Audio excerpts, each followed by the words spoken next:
Please subscribe అక్షరం educations. మేము చేసేటువంటి లేటెస్ట్ వీడియోస్ని పొందడానికి తప్పకుండా బెల్ ఐకాన్పై ప్రెస్ చేయండి. అర్థమెటిక్లో భాగంగా ఇప్పుడు మనం most important topic of arithmetic percentages అంటే శాతముల గురించి నేర్చుకుందాము. ఈ పర్సంటేజ్ లేదా శాతము అనేది మనం చాలా సాధారణంగా వింటూ ఉండే మాట. ఉదాహరణకి మనకి స్కూల్ ఎగ్జామ్స్ చూసినట్లయితే యూనిట్ ఎగ్జామ్స్ 25 మార్కులకి పెడతారు, క్వార్టర్లీ హాఫ్ ఇయర్లీ ఇలాంటివి 50 మార్కులకి పెడతారు, యాన్యువల్ ఎగ్జామ్ మాత్రం 100 మార్క్స్కి పెడతారు. కానీ ప్రోగ్రెస్ రిపోర్ట్లో ఈ క్వార్టర్లీ హాఫ్ ఇయర్లీ మార్క్స్ ఇచ్చేటప్పుడు కూడా పర్సంటేజ్ అనేది ఇవ్వటం జరుగుతుంది. పర్సంటేజ్ అంటే ఏం లేదు, పర్సెంట్ అంటే 100 అని అర్థం, సెంట్ అంటే 100. సాధారణంగా వింటూ ఉంటాం సెంచరీ అని. క్రికెట్లో ఒక బ్యాట్స్మెన్ సెంచరీ చేశాడు అంటే 100 పరుగులు సాధించాడు అని అర్థం. సో 100 అనేది సెంచరీ అన్నమాట. సో ఇక్కడ పర్సెంట్ అంటే out of 100 how many marks he got, అంటే 100కి ఎన్ని మార్కులు వచ్చాయి అనేది చెప్పడానికి ఈ పర్సంటేజ్ అనేది ఉపయోగిస్తాం. ఉదాహరణకి 25 మార్కులకి జరిగిన ఒక పరీక్షలో ఒక విద్యార్థికి 15 మార్కులు వచ్చాయి అనుకుందాం. మరి ఇతని పర్సంటేజ్ ఏ రకంగా రాస్తాము అంటే, పర్సంటేజ్ అంటే 100కి ఎన్ని మార్కులు అనేది తెలియాలి కదా. 25 మార్కులకి 15 మార్కులు అన్నప్పుడు ఇప్పుడు 25 మార్కులు 100 మార్కులు అవ్వాలి అంటే ఏం చేయాలి, దీనికి 4 రెట్లు తీసుకోవాలి, అంటే 4తో గుణించాలి. సో ఇక్కడ కూడా అదే చేద్దాం, 4 × 15 అంటే 100కి, అంటే దీన్ని పర్సంటేజ్ శాతం ఎంత, 60 అన్నమాట. 60% of the marks he got in the exam అని చెప్తాం. అంటే 60% మార్క్స్ వచ్చాయి అంటే ఎగ్జామ్ రాసింది 25 మార్కులకే 60 మార్కులు వచ్చాయని అర్థం కాదు. 25 మార్కులకి 10 మార్కులు రావటం అంటే 100 మార్కులకి 60 మార్కులకి సమానమైన మార్కులు వచ్చాయని అర్థం. అలాగే 50 మార్కులకి పెట్టిన ఒక ఎగ్జామ్లో ఒక విద్యార్థికి ఉదాహరణకి 35 మార్కులు వచ్చాయి అనుకుందాం. 50 మార్కులకి 35 మార్కులు వచ్చాయి అంటే 100 మార్కులకి రావాలి అంటే దీన్ని 2తో గుణించాలి కదా. 2 × 35 అంటే 70. సో అతని పర్సంటేజ్ వచ్చి 70% అని చెప్తాం. సో 100 మార్కులకి పెట్టిన ఎగ్జామ్లో అతనికి ఎన్ని మార్కులు అయితే వచ్చాయో అదే పర్సంటేజ్. ఉదాహరణకి అతనికి 82 మార్క్స్ వచ్చాయి అనుకోండి, 82% అంటే 100కి 82 మార్కులు వచ్చాయని చెప్తాం. సో ఇక్కడ ఈ పర్సంటేజ్ అంటే ఇది అనమాట, 100 మార్కులకి ఎన్ని మార్కులు వచ్చాయని చెప్తాం. అంటే ఇక్కడ మనకి ఇచ్చిన విలువని 100తో పోల్చి చెప్పటం అనేది. మనం రేషియో ప్రపోర్షన్ అంటే నిష్పత్తి అనుపాతం గురించి నేర్చుకున్నాం. A/B అనే ఒక నిష్పత్తి ఉంటుంది కదా, A/Bనే మనం A/B అని రాసాం. ఇక్కడ మనం చెప్పుకునే ఈ పర్సంటేజ్ అనే టాపిక్ రేషియో ప్రపోర్షన్కి చాలా దగ్గరగా ఉండే టాపిక్. ఈ రెండింటికి మధ్య ముఖ్యమైన తేడా ఏంటి అంటే, ఇక్కడ A/B ఉంది కదా, ఇక్కడ A/100 అనమాట. అంటే ఈ మొత్తాన్ని 100 మార్కులకి 100కి కంపేర్ చేసి మనం రిజల్ట్ అనేది చెప్పడం జరుగుతుంది పర్సంటేజ్లో. ఓకే, అయితే ఇక్కడ ముఖ్యంగా ఒక విషయం గమనించండి, 50% అన్నాం అనుకోండి, దీని అర్థం ఏంటి, 50/100 అని అర్థం. అంటే 100కి 50. ఉదాహరణకి 50% of the he got in the exam అంటే 100కి 50 మార్కులు, అదే 50కి అయితే 25 మార్కులు. ఈ రకంగా అందులో సగం అన్నమాట. సో ఈ 50/100 అన్నప్పుడు మనం ఎలా రాయొచ్చు, 50 ఇందులో 2 సార్లు క్యాన్సిల్ అవుతుంది కాబట్టి 1/2 అని రాయొచ్చు కదా.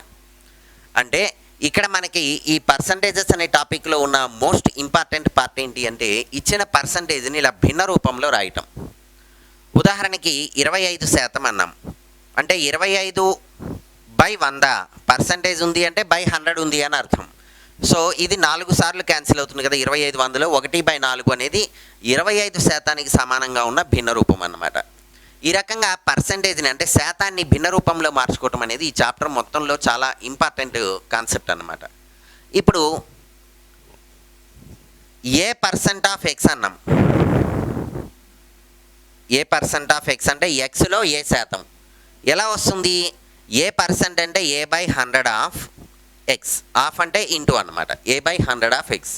అంటే దీన్ని ఇంకా సింపుల్గా మనం ఇలా చెప్పచ్చు, ఇక్కడ చూడండి 2 ఒకటే, AX/100. కానీ ఇక్కడ నేను రాసింది, ఇక్కడ గమనించినట్లయితే మొత్తం Xని 100 భాగాలుగా చేసి అందులో ఏ భాగాలు తీసుకుంటాం.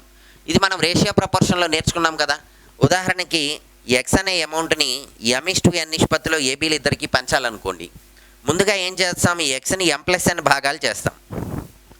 అప్పుడు ఇందులో M భాగాలు మొదటి వ్యక్తికి, అలాగే మిగిలిన N భాగాలు రెండో వ్యక్తికి, AB అనే ఇద్దరు వ్యక్తులకి పంచడం అనేది జరుగుతుంది. సో అలాగే ఇక్కడ మొత్తం 100 భాగాలు చేస్తున్నాం అనమాట. ఎక్స్ని 100 భాగాలు చేసి అందులో ఏ భాగం తీసుకుంటాం. ఏ పర్సెంట్ ఆఫ్ ఎక్స్ అంటే A/100 ఆఫ్ ఎక్స్ అని అర్థం. ఉదాహరణకి ఇక్కడ 25% ఆఫ్ 600 అన్నారనుకోండి. ఉదాహరణకి వాట్ ఈజ్ 25% ఆఫ్ 600? 600లో 25% ఎంత అని. సో ఇటువంటిప్పుడు ఈ పర్సంటేజ్ని ముందుగా మనం చూడండి. ఇక్కడ 25% అంటే ఎంత? 1/4కి భిన్న రూపం సమానం కదా. సో 25% ఆఫ్ అంటే 1/4 ఇంటూ 600. ఈ రకంగా మనం పర్సంటేజ్ని భిన్న రూపంలో మార్చుకుని మనకి కావలసిన ఎంత అవుతుంది? 150 అవుతుంది అనమాట. పర్సంటేజ్ని భిన్న రూపంలో మార్చుకుని మనకు కావాల్సిన విలువని క్యాలిక్యులేట్ చేయడం అనేది చాలా ఇంపార్టెంట్ కాన్సెప్ట్ అనమాట. ఇక్కడ ప్రతి ప్రాబ్లంలోనూ ఇన్వాల్వ్ అయిన కాన్సెప్ట్. సో ఇప్పుడు ముందుగా మనం సాధారణంగా ఉపయోగించే పర్సంటేజెస్కి భిన్న రూపాలు ఏంటి అనేది చూద్దాము. మీరు ఒకసార్లు ఈ డివిజన్స్ జాగ్రత్తగా ప్రాక్టీస్ చేసి వీలైనంత వరకు మెమరైజ్ చేసుకుని బాగా గుర్తుపెట్టినప్పుడు మనకి ఎగ్జామ్లో టైం సేవ్ అవుతుంది. అంటే ఆ పర్సంటేజ్ చూడగానే దానికి సమానమైన భిన్న రూపం ఏమిటి అనేది మనం ఓరల్గా చెప్పగలిగినప్పుడే. ఉదాహరణకి 50% అన్నారు 1/2, 25% 1/4, 10% అంటే 10/100 అంటే 1/10. ఈ 10/100 ఈ డివిజన్లన్నీ మనం చేసేంత టైం ఉండదన్నమాట. సో 1/10. 5% అన్నారు 5/100 అంటే 520 సార్లు క్యాన్సిల్ అవుతుంది కాబట్టి 1/20 అనేది దీనికి సమానమైన ఫ్రాక్షనల్ పార్ట్. ఈ రకంగా ప్రతి ఒక్క ఫ్రాక్షనల్ పార్ట్ని మీరు పర్సంటేజ్ నుంచి ఫ్రాక్షనల్ పార్ట్ ఎంత కరెక్ట్గా గుర్తుంచుకోగలిగితే మీరు ప్రాబ్లమ్ని అంత తక్కువ టైంలో ఆన్సర్ చేయగలుగుతారు. ఇప్పుడు మనం సాధారణంగా ఉపయోగించే పర్సంటేజెస్ సమానంగా ఉండే భిన్న రూపాలు ఏంటనేవి చూద్దాం. ఇప్పుడు మనం కొన్ని భిన్న రూపాలు వాటికి సమానంగా ఉండే పర్సంటేజెస్ శాతముల గురించి చూద్దాము. ఒకసారి గమనిస్తే 1 అంటే 100% అనమాట. అంటే కంప్లీట్ అనమాట. కంప్లీట్ తీసుకుంటే దాన్ని 1 అంటే 100%. 50% అంటే చెప్పుకున్నాం కదా 50/100. చూడండి 100% అంటే 100/100 1. 50% అంటే 50/100 1/2. ఇక్కడ 1/3 అన్నాం. మనం 1ని 3తో భాగిస్తే సరిపోతుంది. 1/3 విలువ రావాలి అంటే ఏం చేస్తాము? 1ని 3తో భాగించాలి. ఓకే. సో ఇలా 1/3 అంటే 1ని 3తో భాగించినప్పుడు మీకు ఈ విలువ వస్తుంది 33.33% అని. ఓకే. దాన్ని పర్సంటేజ్ మారుస్తున్నాం అనమాట. అంటే 0.333 వస్తుంది కదా పర్సంటేజ్ అన్నప్పుడు ఇంటూ 100/100 తీసుకుంటే 33.33% వస్తుంది. ఇక్కడ 1/4 అంటే ఏం చెప్పచ్చు? మొత్తం 100లో 4వ వంతు అంటే 25%. సో 20% అంటే 20/100 1/5. 20 100లో 5 సార్లు క్యాన్సిల్ అవుతుంది. అలాగే 1/6 చూడండి 1/6 అనేది 16.66%కి సమానం. అలాగే 1/7 14.28కి సమానం. 1/8 అనేది 12.5కి సమానం. ఎలా వస్తుంది? 1/8 అన్నాం అనుకోండి. ఇక్కడ చూడండి 1/4 విలువ తెలుసు కదా మనకి. ఈ 1/4లో సగమేగా 1/8ని మనం ఇలా రాయొచ్చు. చూడండి 1/4/2నే కదా. అంటే 1/4కి వచ్చిన విలువ 25/2 అంటే 12.5. ఉదాహరణకి ఇక్కడ 1/6 ఉందనుకోండి.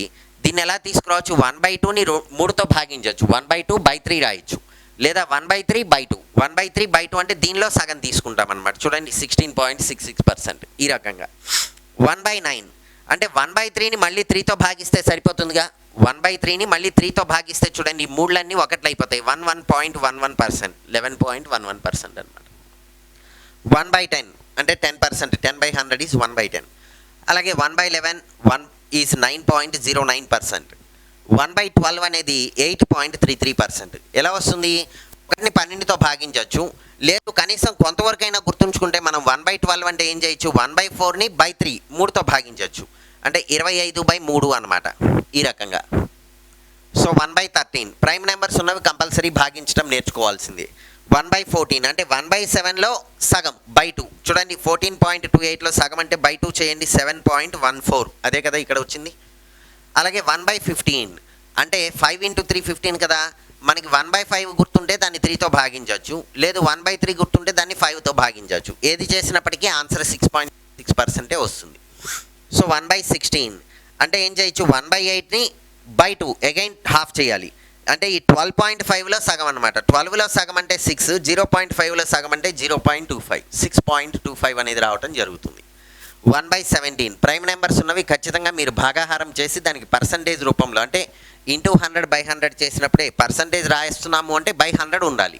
కాబట్టి 11లో 100తో మనం మల్టిప్లై చేసి హారాన్ని కూడా 100తో మల్టిప్లై చేసినప్పుడే పర్సంటేజ్ వస్తుంది. సో 1/18 5.55%. 1/18 అంటే ఎలా రాయొచ్చు? 1/9ని బై 2. ఓకే, ఇక్కడ 1/9 ఉంది కదా, దీనిలో సగం అన్నమాట. సో నెక్స్ట్ 1/20 అంటే 20/100 దట్ ఈస్ 5. ఉదాహరణకి ఒకసారి 1/3 చూద్దాం. ఈ 33.33% ఎలా వస్తుందో చూద్దాం. 1/3 అంటే ముందు నేను 1ని 3తో భాగిస్తున్నాను. 1 అనేది 3 కంటే చిన్నది కదా, సో 0. ఇక్కడ 0 పెట్టుకుంటే 3 సార్లు తీసుకుంటాం, 9, 1. అగైన్ డెసిమల్ పెట్టాం కాబట్టి 0 తీసుకోవచ్చు. Again 3 times 9, again 1, again 0, again 3 times 9, again 1, again 3 times, again 0, again 9, again reminder will be 1. So దీన్ని ఎలా రాస్తున్నాము అంటే చూడండి, 1/3 కదా మనం చేస్తున్నది. ఎంత వచ్చింది ఇప్పుడు? 0.3333 ఇలా వచ్చింది. కానీ నాకు దీన్ని పర్సంటేజ్ రూపంలో రావాలి అంటే బై 100 కావాలి. బై 100 కావాలి కాబట్టి నేను దీన్ని ఒక 100తో భాగిస్తున్నాను, గుణిస్తున్నాను అనమాట. అప్పుడు ఏం జరిగింది? బై 100 ఉంది కాబట్టి పర్సంటేజ్ అని రాశాను. మరి 11లో 100తో మల్టిప్లై చేసినప్పుడు ఈ డెసిమల్ ఇక్కడ నుంచి 1 to 2 ప్లేసెస్కి మూవ్ అయ్యి 33.33% అనేది రావటం జరుగుతుంది.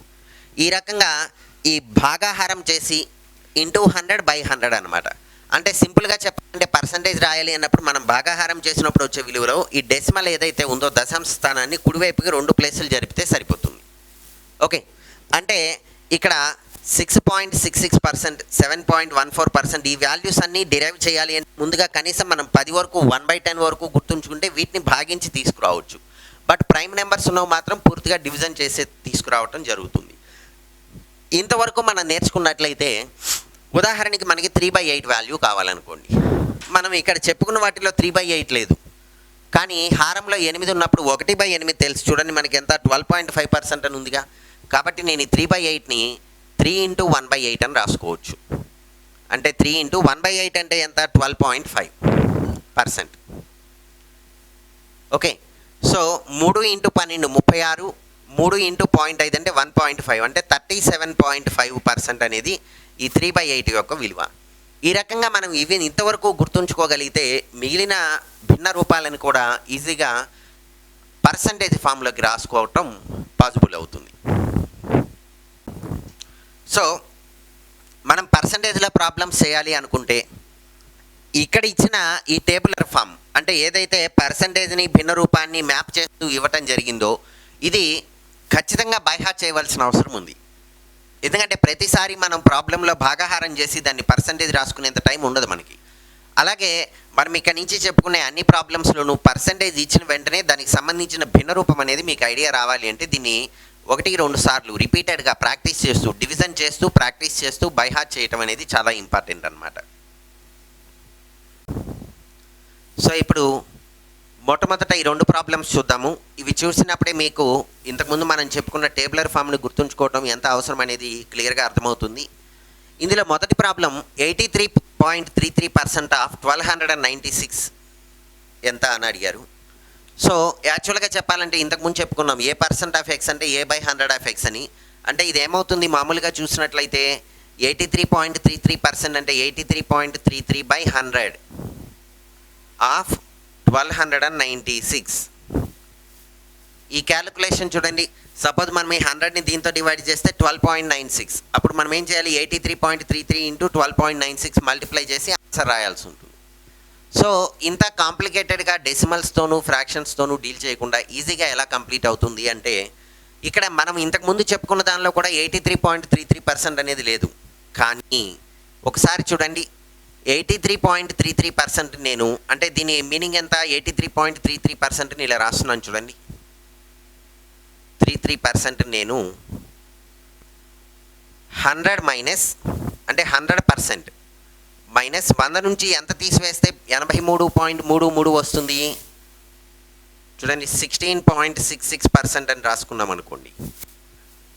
ఇక్కడ ప్రాబ్లమ్ని గమనించినట్లయితే ఇంతకుముందు చెప్పుకున్న టేబులర్ ఫామ్లో 16.66% అనేది ఉంటుంది చూడండి. సో ఇలా రాయటం వల్ల ఏమవుతుంది అంటే ఆఫ్ 1296 100% అంటే 1 అని చెప్పుకున్నాం. 16.66% అనేది దేనికి సమానం? 1/6కి సమానం ఇంటూ 1296. ఇప్పుడు 1 - 1/6 అన్నప్పుడు చూడండి 6 ఎల్సిఎం అవుతుంది కదా. 6 × 1 6 - 1 ఈజ్ 5. 5/6 ఆఫ్ 1296. ఇప్పుడు ఈ 6ని దీనిలో క్యాన్సిల్ చేసినట్లయితే 2 1 6 టైమ్స్ 216. సో ఇప్పుడు 216 × 5 చూడండి, 2 డెసిమల్ నెంబర్స్ని మల్టిప్లై చేసే బదులు 5తో 216ని గుణించడం అనేది చాలా ఈజీగా తక్కువ టైంలో మనం కంప్లీట్ చేయగలుగుతాం. 1080 అనేది మనకు కావాల్సిన రిజల్ట్. అలాగే ఇక్కడ చూసినట్లయితే 43.75% ఆఫ్ 960 కావాలి. ఈ 43.75% ఆఫ్ పర్సెంట్ ఆఫ్ 960 కావాలి కదా. ఈ 43.75ని నేను 50% మైనస్, చూడండి ఇక్కడ ఒక 0.25 కలిపితే 44, ఇంకొక 6 కలపాలి అంటే 6.25% అవుతుందన్నమాట ఆఫ్ 960. సో ఇప్పుడు 50% అంటే 50/100 అంటే 1/2 మైనస్, మరి 6.25% అంటే ఎంత? 6.25%కి సమానమైన భిన్న రూపాన్ని ఇందాక మనం చెప్పుకున్నాం. ఉదాహరణకి ఐడియా రాలేదు అంటే ముందు దీన్ని డబల్ చేయండి. 6.25ని డబల్ చేస్తే ఏమవుతుంది? 12.5. 12.5 కూడా ఐడియా రాలేదనుకోండి, మళ్ళీ డబల్ చేస్తే 25 వస్తుంది. అంటే 25 అయితే 1/4 కదా. 1/4ని ఒకసారి హాఫ్ చేస్తే, అంటే 25ని ఒకసారి హాఫ్ చేస్తే 12.5 వచ్చింది. దాన్ని మళ్ళీ హాఫ్ చేసాం అంటే 1/4/2/2 అంటే ఇక్కడ చూడండి 25% అంటే 1/4 కదా. 1/4 అంటే 25%. దీనిలో సగం తీసుకున్నప్పుడు 1/8 వస్తుంది, అది 12.5%. దీనిలో మళ్ళీ సగం తీసుకున్నాం మనం, అప్పుడు మనకు కావాల్సిన 6.25% వస్తుంది. అంటే ఈ 6.25% బదులు మనం 1/16 రాయొచ్చు కదా ఆఫ్ 960 అనమాట. సో ఇక్కడ 16 ఎల్సిఎం 2 డినామినేటర్ కాబట్టి 8తో మల్టిప్లై చేస్తే సరిపోతుంది. 8 × 1 8 - 1 దట్ ఈస్ 7 ఇంటూ 960. 16 ఇందులో 60 సార్లు క్యాన్సిల్ అవుతుంది కదా. 6 × 16 96 కాబట్టి 6 7s are 42. సో 420 అనేది మనకు కావాల్సిన రిజల్ట్ అవుతుంది. ఇక్కడ ఈ రకంగా పర్సంటేజ్ని ఫ్రాక్షన్స్లోకి కన్వర్ట్ చేసుకుంటే కనుక దాని విలువని క్యాలిక్యులేట్ చేయడం చాలా తక్కువ టైంలో కంప్లీట్ అవుతుంది. ఇప్పుడు మనకి పర్సంటేజ్ ప్రాబ్లమ్స్లో చాలా సాధారణంగా ఇచ్చే పర్సంటేజ్లు, వాటి యొక్క ఫ్రాక్షనల్ వాల్యూస్ని చూద్దాము. వీటిని కూడా మీరు బైహార్ట్ చేయగలిగితే ప్రాబ్లం చూడగానే, అంటే మనం మళ్ళీ ప్రతిసారి పర్సంటేజ్ని భిన్న రూపంలోకి మార్చుకోకుండా డైరెక్ట్గా ఆన్సర్ రాయటం అనేది పాసిబుల్ అవుతుంది. ఒకసారి మొదటి చూడండి 77.77% అంటారు. చూడగానే అన్ని 7లు కనిపిస్తున్నాయి, బట్ మనం నేర్చుకున్న ఫార్ములాస్లో అన్ని 1లు ఉన్నది ఉంది. ఎక్కడుంది? 33.33% ఉంది. దాన్ని 3తో భాగించినప్పుడు మళ్ళీ 11.11% అనేది రావటం జరిగింది. సో చూడండి, నేను ఇందులో నుంచి 7 కామన్ తీసామనుకోండి, అంటే 7 × 11.11% అని రాయొచ్చు. సో 7 అలాగే ఉంటుంది. 11.11% అన్నప్పుడు 1/9 విలువ into 1/9 that is 7/9. 7/9 is the required. అలాగే నెక్స్ట్ 42.84% అన్నారు. దీని విలువ మనకు తెలీదు, కానీ మనం నేర్చుకున్న 14.28%ని 3తో మల్టిప్లై చేస్తే దీనికి సమానం కదా. 3 × 14.28 అనేది 42.84కి సమానం. బట్ ఈ 14.28 అనేది 1/7కి సమానం కాబట్టి ఇది 3 × 1/7 ఈజ్ 3/7. సో మనకి ఇచ్చిన ఈ కన్వర్షన్ ఉంది చూసారు కదా, ఏది పర్సంటేజ్ నుంచి భిన్న రూపానికి కన్వర్షన్ అనేది ఎంత బైహార్ట్ చేసి కరెక్ట్గా గుర్తుంచుకోగలిగితే మనం మిగిలిన ప్రాబ్లమ్స్ని అంత ఈజీగా చేయడానికి పాసిబిలిటీ ఉంటుంది. ఇవి గుర్తులేకపోయినా చేయొచ్చు, బట్ అక్కడ మనకి ఎక్కువ టైం తీసుకున్నది ప్రతిసారి దాన్ని భిన్న రూపంలోకి మార్చుకోవటం అనేది. సో 91.66% అన్నారు. దీన్ని 100% - 8.33% రాయొచ్చు. ఇంతకుముందు ప్రాబ్లంలో ఇలాగే చేసాం మనం క్యాలిక్యులేషన్. 100% అంటే 1 - 8.33% అన్నప్పుడు 1/12. సో దట్ ఈస్ 11/12 అవుతుంది. నెక్స్ట్ 72.72% ఉంది కదా, దీన్ని 8 × 9.09% అని రాసాం. ఎందుకంటే మనకి 9.09% అనేది 1/11 అని తెలుసు. సో 8/11 ఈజ్ ద రిజల్ట్ అనమాట. అలాగే 25.26% ఉందనుకోండి. ఇక్కడ చూడండి ఈ ప్రాబ్లమ్స్ ఎలా చేస్తున్నాము. 25.26% అనేది దీని యొక్క మల్టిపుల్ ఏది మనకు తెలియదు, బట్ దీనిలో చూడండి 20%ని సెపరేట్ చేస్తే ఈ మిగిలిన 5.26% విలువ తెలుసు మనకి. 20% అంటే 1/5. ఈ 5.26% అన్నప్పుడు లాస్ట్ బట్ 1 ఇంతకు ముందు చెప్పుకున్న టేబుల్లో 1/19. సో ఎల్సిఎం 5 × 19 95 అవుతుంది. 24/95. నెక్స్ట్ 87.5% అన్నప్పుడు దీన్ని 100% మైనస్ 12.5% రాయొచ్చు. సో ఇది 1 మైనస్ 1/8 దట్ ఈస్ 7/8 అవుతుంది. నెక్స్ట్ 36.36% అన్నారు. ఇక్కడ 8 ఇంటూ 9 72 ఉన్నట్టే 4 ఇంటూ 9 36 కదా. సో 4 ఇంటూ 4 ఇంటూ 9.09% రాసాం. సో 9.09% 1/11 ఇంటూ 4 విల్ బి 4/11 అనమాట. అలాగే నెక్స్ట్ 41.66% అన్నారు. దీనిలో ముందు మనం 25% చేస్తే 41 నుంచి 25 రాస్తే ఇంకా 16 ఈ పక్కన 0.66% మిగిలింది. ఈ 16.66% అనేది 1/66 సమానం కాబట్టి ఈ 4 మరియు 6 యొక్క ఎల్సిఎం 12 తీసుకుంటే 5/12 అనేది దీనికి అంటే 41.66%కి సమానంగా ఉండే భిన్న రూపం అవుతుంది. ఈ రకంగా మీరు పర్సంటేజ్ని భిన్న రూపంలోకి మార్చుకోవటం అనేది వీలైనంత ఎక్కువగా ప్రాక్టీస్ చేసిన తర్వాత మనం ప్రాబ్లమ్స్ అటెంప్ట్ చేయడానికి ట్రై చేస్తే ఈజీగా సాల్వ్ చేయగలుగుతారు. ఓకే, ఇప్పుడు ఈ శాతములకు సంబంధించిన సాధారణంగా అన్ని ప్రాబ్లమ్స్లోనూ ముఖ్యంగా మనం ఈ 4 రకాల ప్రాబ్లమ్స్ని గమనించవచ్చు. ఒకసారి గమనించండి. First one, A is what percent of B అంటే ఏ అనేది బిలో ఎంత శాతము. A is what percent of B, A అనేది బిలో ఎంత శాతము. బిలో ఎంత శాతము అంటే బితో పోల్చి చెప్పాలి మనం. అప్పుడు A/B ఇంటూ 100 అనమాట. అంటే A is what percent of B అన్నారు కాబట్టి మనం బితో పోల్చి చెప్పాలి. కాబట్టి ముందుగా 100/B ఇంటూ ఏ అనమాట. సో ఎవరితో పోలుస్తున్నామో వాళ్ళు హారంలో ఉంటారు అనే విషయం గుర్తుంచుకోండి. ఇక్కడ సెకండ్ వన్ చూడండి, B is what percent of A అన్నాడు. అంటే బిని మనం ఎవరితో పోలుస్తున్నాము, ఏతో పోలుస్తున్నాం. కాబట్టి హారంలో ఎవరు ఉండాలి, ఏ ఉండాలి. సో B/A ఇంటూ 100 అనమాట. So A is what percent of B, A అనేది బిలో ఎంత శాతము. బిలో ఎంత శాతము అన్నారు కాబట్టి బి అనేది హారంలో ఉంటుంది. ఓకే, నెక్స్ట్ థర్డ్ వన్ చూడండి, A is what percent more than B. ఇక్కడ ఏ అనేది బి కంటే ఎక్కువ. ఎంత ఎక్కువ అంటే మనం సింపుల్గా సబ్ట్రాక్షన్తో చెప్పచ్చు. ఎంత శాతం ఎక్కువ అది మనకి ఇక్కడ కావాల్సింది.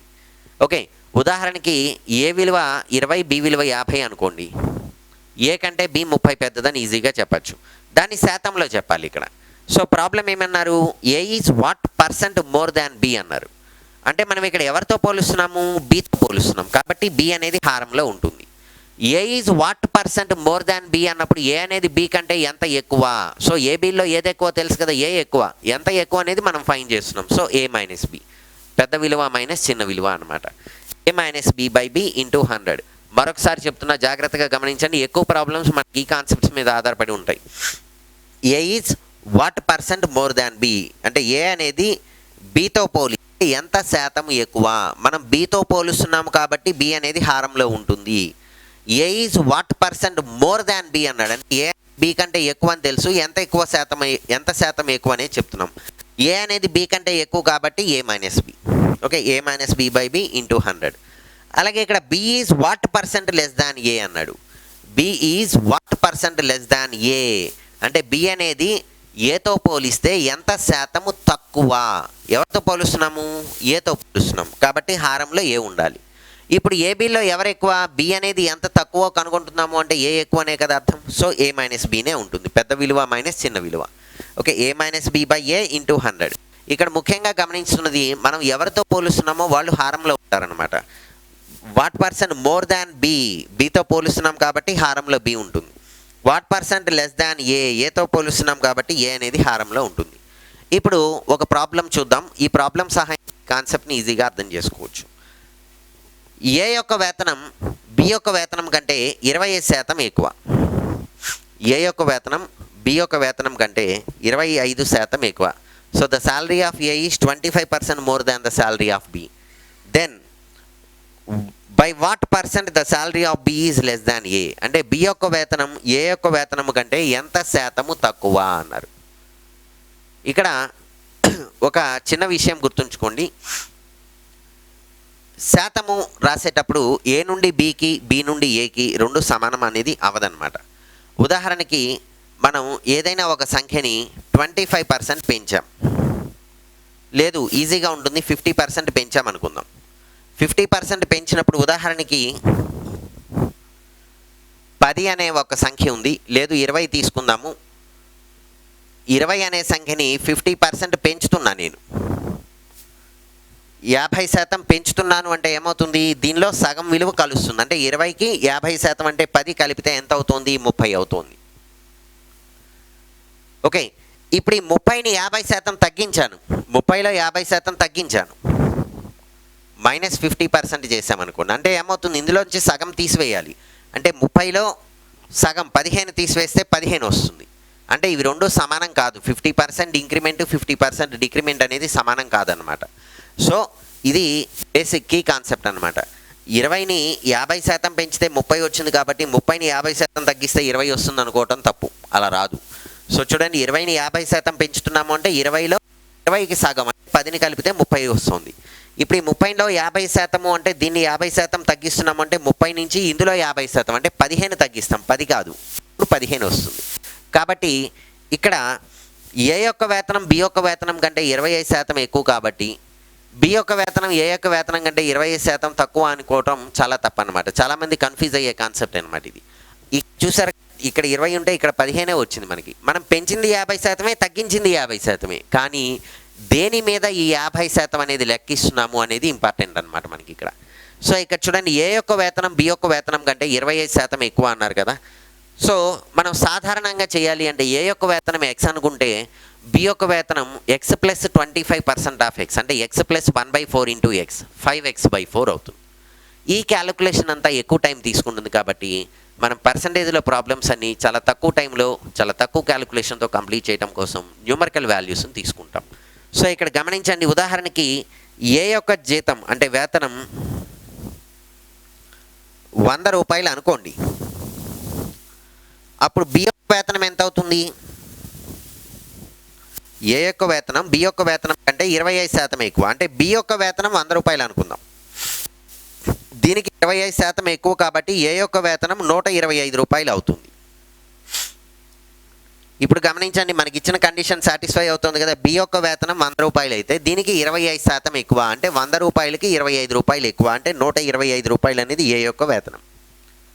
ఓకే, ఇప్పుడు మనం ఏం ఫైండ్ చేయాలి, బి యొక్క వేతనం ఏ యొక్క వేతనం కంటే ఎంత శాతము తక్కువ అన్నారు.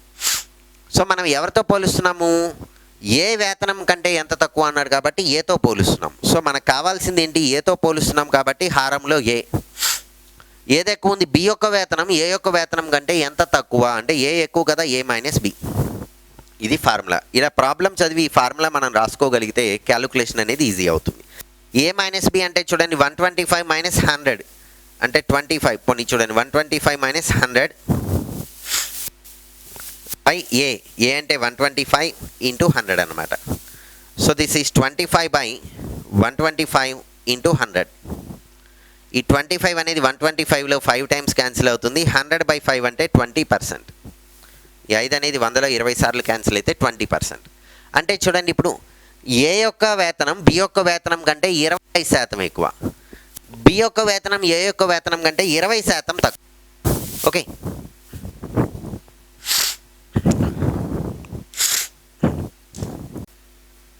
సో ఇప్పుడు శాతముల్లో మనకి ఎక్కువ ప్రాబ్లమ్స్ ఈ కాన్సెప్ట్స్కి ఆధారపడి ఉంటాయి. ఈ కాన్సెప్ట్స్ని బేస్ చేసుకుని ఇస్తారు. ఒకసారి చూడండి, పెరుగుదల శాతం మరియు తరుగుదల శాతం అనేది ఎలా లెక్కిస్తాం. ఇంతకుముందు చెప్పుకున్నట్లుగా ఒక వస్తువు వెల ఉంది, అది పెరిగింది అనుకోండి లేదా తగ్గటం, ఏదైనా ఒక మార్పు జరగచ్చు. అంటే ఇక్కడ మొట్టమొదట ఏదైతే విలువ ఉందో దాన్ని తొలి విలువ అంటాం, ఇనీషియల్ వాల్యూ అంటాం. కాబట్టి దాన్ని ఐ అనే అక్షరంతో సూచిస్తాం. తుది విలువ అంటే అది పెరగటం వలన లేదా తగ్గటం వలన దాని యొక్క విలువలో మార్పు జరిగి చివరిగా మిగిలిన విలువ ఉంది సరే, దాన్ని తుది విలువ అంటాము. అంటే ఇంగ్లీష్లో ఫైనల్ వాల్యూ అంటాం. కాబట్టి దీన్ని ఎఫ్ అనే అక్షరంతో సూచిస్తాం. So capital I denotes initial value and capital F denotes final value. మనం ఎప్పుడైనా సరే ఈ రెండు విలువలు ఇచ్చినప్పుడు ఐ అంటే ఇనీషియల్ మొదటి విలువ, ఎఫ్ అంటే ఫైనల్ తుది విలువ అని అర్థం చేసుకోవాల్సి ఉంటుంది.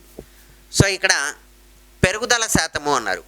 అంటే ఒక విలువ ఉన్నది, ఇనీషియల్ వాల్యూ ఐ ఉంది, దీని విలువ పెరిగింది. అంటే ఎఫ్ అనేది ఎలా ఉంది, ఐ విలువ పెరిగితే ఎఫ్ వచ్చింది. అంటే ఎఫ్ అనేది ఐ కంటే ఎక్కువ ఉంటుందన్నమాట. ఎంత శాతం పెరిగింది అనేది ఇప్పుడు మనం రాయబోతున్నాం. సో ఇక్కడ చూడండి, పెరుగుదల శాతంలో ఇనీషియల్గా ఉన్నది ముందు ఐ విలువ, దీని విలువ పెరిగి ఎఫ్ వచ్చింది కాబట్టి విలువ పెరుగుదల అన్నప్పుడు ఏమవుతుంది, ఇనీషియల్ వాల్యూ ఎంత ఉందో దానికంటే ఫైనల్ వాల్యూ అనేది ఎక్కువ ఉంటుంది, దాని విలువ పెరిగింది. సో ఎక్కువ విలువ మైనస్ తక్కువ విలువ అనమాట. So F minus I by I into 100. ఇది పెరుగుదల అనేది లేదా తగ్గుదల అనేది ఇనీషియల్గా ఉన్న అంటే మొట్టమొదట ఉన్న విలువ మీద ఐ మీద మాత్రమే క్యాలిక్యులేట్ చేస్తాం ఇప్పుడు. సో పెరిగినప్పుడు ఏమవుతుంది, ఎఫ్ అనేది ఐ కంటే పెద్దది కాబట్టి F minus I by into 100 అని. తరుగుదల జరిగింది అనుకోండి, మొదట్లో ఉన్న అంటే ఇనీషియల్ వాల్యూ ఐ విలువ ఇంకా తగ్గింది, అంటే తగ్గి ఎఫ్ అయింది అంటే ఎఫ్ అనేది ఐ కంటే చిన్న విలువ కాబట్టి ఇప్పుడు I minus F by I into 100. ఈ బై ఐ ఇంటూ 100 అనేది కామనే, ఎందుకంటే ఈ పెరుగుదల శాతం లేదా తగ్గుదల శాతం అనేది తొలి విలువ అంటే ఇనీషియల్ వాల్యూ ఐ మీదే లెక్కిస్తున్నాం.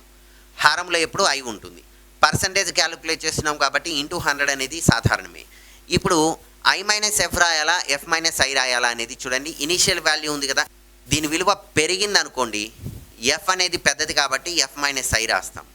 ఈ ఇనీషియల్ వాల్యూ ఐ విలువ తగ్గింది అనుకోండి, అంటే తరుగుదల శాతం ఫైన్ చేస్తున్నాం అంటే తగ్గింది అన్నారనుకోండి, అప్పుడు ఎఫ్ అనేది ఐ కంటే చిన్నది కాబట్టి ఐ మైనస్ ఎఫ్ రాయాల్సి ఉంటుంది. మరి ఇక్కడ చూడండి, ఈ F minus I by I అన్నప్పుడు ఎఫ్ని ఐని రెండింటిని ఐతో భాగించాలి కదా. So F by I minus I by I అంటే 1 ఇంటూ 100. దీన్ని ఐ బై ఐ అంటే 1 minus F by into 100. So దీన్ని ఇలా కూడా గుర్తుంచుకోవచ్చు. పెరుగుదల శాతం అంటే పర్సంటేజ్ ఇంక్రీజ్ అనేది ఫైన్ చేస్తున్న మైనస్ గుర్తుంచుకోండి, అంటే F by I minus 1. Percentage decrease అన్నప్పుడు 1 minus F by I into 100. ఈ రకంగానైనా మీ కన్వీనియన్స్ని బట్టి ఈ రెండింటిలో ఏది పాజిబిలిటీ ఉంటే అది గుర్తుంచుకోవడానికి ట్రై చేయండి. సో నెక్స్ట్ ఇక్కడ మనం చాలా సాధారణంగా చేసే అంటే కొన్ని ప్రాబ్లమ్స్లో చాలా సాధారణంగా ఇస్తారు, పెరుగుదల అనేది రెట్టింపు అయింది, 3 రెట్లు అయింది, ఇలా ఇచ్చినప్పుడు ఏం చేయాలి అనేది ఒకసారి గమనించండి. ఏదైనా ఒక విలువ రెట్టింపు అయింది అన్నారు అంటే ఇనీషియల్ వాల్యూ ఐ విలువ ఇనీషియల్ వాల్యూ ఎక్స్ అనుకోండి, ఫైనల్ వాల్యూ ఏమైంది రెట్టింపు అయింది అంటే 2 రెట్లు అయింది అనమాట, దీనికి 2x అవుతుంది. అంటే ఇప్పుడు ఫైనల్ వాల్యూ ఎక్కువ కదా, అప్పుడు ఏమవుతుంది final value minus initial value by initial value into 100 కదా మనం రాయాల్సింది. అంటే 2x minus X, X by X into 100 అంటే 1 ఇంటూ 100 విల్ బి 100 అనమాట. సో దీన్ని సింపుల్గా మనం ఈ రకంగా చెప్పుకోవచ్చు. చూడండి, రెట్టింపు అన్నప్పుడు పెరుగుదల, రెట్టింపు 3 రెట్లు n రెట్లు అన్నప్పుడు పెరుగుదల కాబట్టి -1 ఎఫ్ బై ఐ -1. రెట్టింపు అన్నారు కాబట్టి 2 మైనస్ 1 ఇంటూ 100 అంటే 2 మైనస్ 1 ఎంత, 1 ఇంటూ 100 ఈజ్ 100%. అంటే చూడండి, ఒక వస్తువు ధర ఉదాహరణకి ఈరోజు మార్కెట్లో 10 రూపాయలు ఉంది, రేపు 20 రూపాయలు అయింది. అంటే ఎంత పెరిగింది అంటే ఈరోజు 10 రూపాయలు ఉన్నది రేపు 20 రూపాయలు అయింది కాబట్టి 10 రూపాయలు పెరిగింది అని చెప్తాం. ఎంత శాతం పెరిగింది అంటే ఉన్న విలువ యాజ్ ఇట్ ఈస్గా దానికి యాడ్ అయిపోయింది, అంటే ఏ ఉన్నది 2a అయింది, రెట్టింపు అయింది, అంటే 100% పెరిగింది. ఉదాహరణకి 10 రూపాయల వస్తువు 15 రూపాయలు అయింది అనుకోండి, ఈ 10 రూపాయల్లో సగం పెరిగింది అంటే 50% పెరిగింది, 15 రూపాయలు అయిందని చెప్పచ్చు. మరి 10 రూపాయలది 20 రూపాయలు అయింది, రెట్టింపు అయింది అంటే 100కి 100% పెరిగింది అనమాట. సో 2 మైనస్ 1 అంటే 1 ఇంటూ 100 ఈజ్ 100%. సో రెట్టింపు అంటే 100% అని అర్థం. 3 రెట్లు అన్నప్పుడు ఏమవుతుందంటే ఇది ఇక్కడ చూడండి, ఇందులో 3 రెట్లు అన్నప్పుడు ఇనీషియల్ వాల్యూ ఎక్స్ అనుకుంటే ఫైనల్ వాల్యూ 3 రెట్లు అంటే 3x అవుతుంది. సో 3 మైనస్ 1 అంటే 2 ఇంటూ 100 అంటే 200 అవుతుంది అనమాట దాని యొక్క విలువ. అలాగే n రెట్లు అన్నప్పుడు ఇదే కాన్సెప్ట్ని యూజ్ చేస్తూ nx by X minus 1 into 100 అంటే n మైనస్ 1 ఇంటూ 100 అనేది n రెట్లు అయింది అని చెప్తాం. సో ఈ రకంగా తొలి విలువ ఐతో సూచిస్తాము, తుది విలువని ఎఫ్తో సూచిస్తాము. ఈ తొలి విలువలో జరిగిన మార్పు వలన తుది విలువ అనేది రావటం జరుగుతుంది. అయితే ఈ మార్పు అనేది పెరగటం అవ్వచ్చు లేదా తరగటం అవ్వచ్చు. పెరిగినప్పుడు పెరిగిన శాతం, తగ్గినప్పుడు తరుగుదల శాతం అనేది ఫైన్ చేయటం జరుగుతుంది.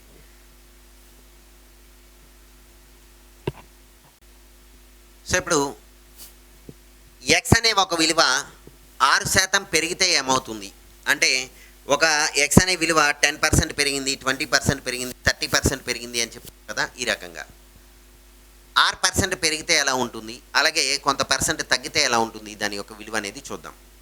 సో ఇనీషియల్గా ఎక్స్ ఈజ్ ఇంక్రీజ్డ్ బై 6% అంటే ఎక్స్ విలువని 6% ఆఫ్ ఎక్స్ అనేది పెంచడం జరిగింది. పెంచుతున్నాము అంటే దీని విలువకి కొంత విలువని కలపటం వల్ల పెరుగుతుంది, తగ్గిస్తున్నాము అంటే తీసివేయటం. సో ఇప్పుడు ఎక్స్ విలువ ఏం జరుగుతోంది, 6% ఆఫ్ ఎక్స్ పెరుగుతోంది. 6% ఆఫ్ ఎక్స్ అంటే r/100 ఆఫ్ ఎక్స్ వరకు పెరిగింది. ఎక్స్కి 6% ఆఫ్ ఎక్స్ని కలపటం జరిగింది.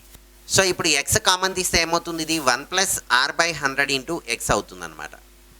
అంటే ఇక్కడ ఎక్స్ విలువ r% పెరిగింది అన్నప్పుడు మనకు కావాల్సిన రిజల్ట్ ఎలా ఉంది? ఎక్స్ని 1+r/100తో గుణిస్తే వస్తుంది. దీన్ని మల్టిప్లికేషన్ ఫ్యాక్టర్ అంటాం అన్నమాట. Multiplication factor.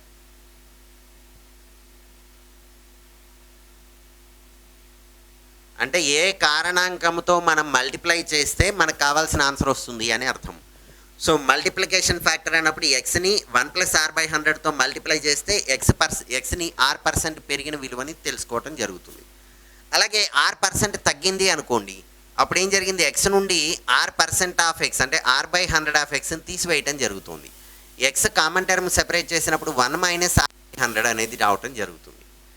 సో ఇది ఎక్స్ విలువ r% పెరిగితే 1+r/100 ఆఫ్ ఎక్స్ అవుతుంది. ఎక్స్ విలువ 6% తగ్గితే 1 - r/100 ఆఫ్ ఎక్స్ రావటం జరుగుతుంది. ఇప్పుడు కొన్ని ప్రాబ్లమ్స్ చూద్దాం. ఎక్స్ విలువ 10% పెరిగింది అన్నారు. ఎక్స్ విలువ 10% పెరిగింది. యాక్చువల్గా డైరెక్ట్గా చేయాలంటే ఏమవుతుంది? ఈ రకంగా 1 + 10/100 ఆఫ్ ఎక్స్ అవుతుంది. చూడండి, పెరగటం కదా. 1 r అంటే 10, ఇక్కడ 10% కదా, 10/100 ఆఫ్ ఎక్స్ అన్నమాట. బట్ 10/100 అన్నప్పుడు ఇది 1/10కి సమానం కదా. అంటే ఏమవుతుంది? ఇది 1/10 అన్నప్పుడు దీన్ని 0.1 రాయొచ్చుగా. సో ఫైనల్గా ఏమవుతుంది? ఇది మనకి 1 + 0.1 అన్నప్పుడు 1.1x అవుతుంది. ఇక్కడ ఒక ఎక్స్ విలువ 10% పెరిగింది అన్నప్పుడు ఫైనల్ రిజల్ట్ రావాలి అంటే దాన్ని 1.1తో గుణించాలి. సో ఈ మల్టిప్లికేషన్ ఫ్యాక్టర్స్ అనేవి గుర్తుంచుకోవటం వలన మనం ఈ క్యాలిక్యులేషన్ అంతా రాయకుండా డైరెక్ట్గా ఎక్స్ విలువ 10% పెరిగింది అంటే 1.1x అయిపోతుంది. దీన్ని ఇంకా సింపుల్గా ఎలా చెప్తాము అంటే, ఉదాహరణకి 10 ఉంది. 10% అంటే ఎంత? అంటే ఒక ఇనీషియల్ వాల్యూని 10%, అందులో 10% తీసుకుని దీనికి కలిపితే సరిపోతుంది అనమాట.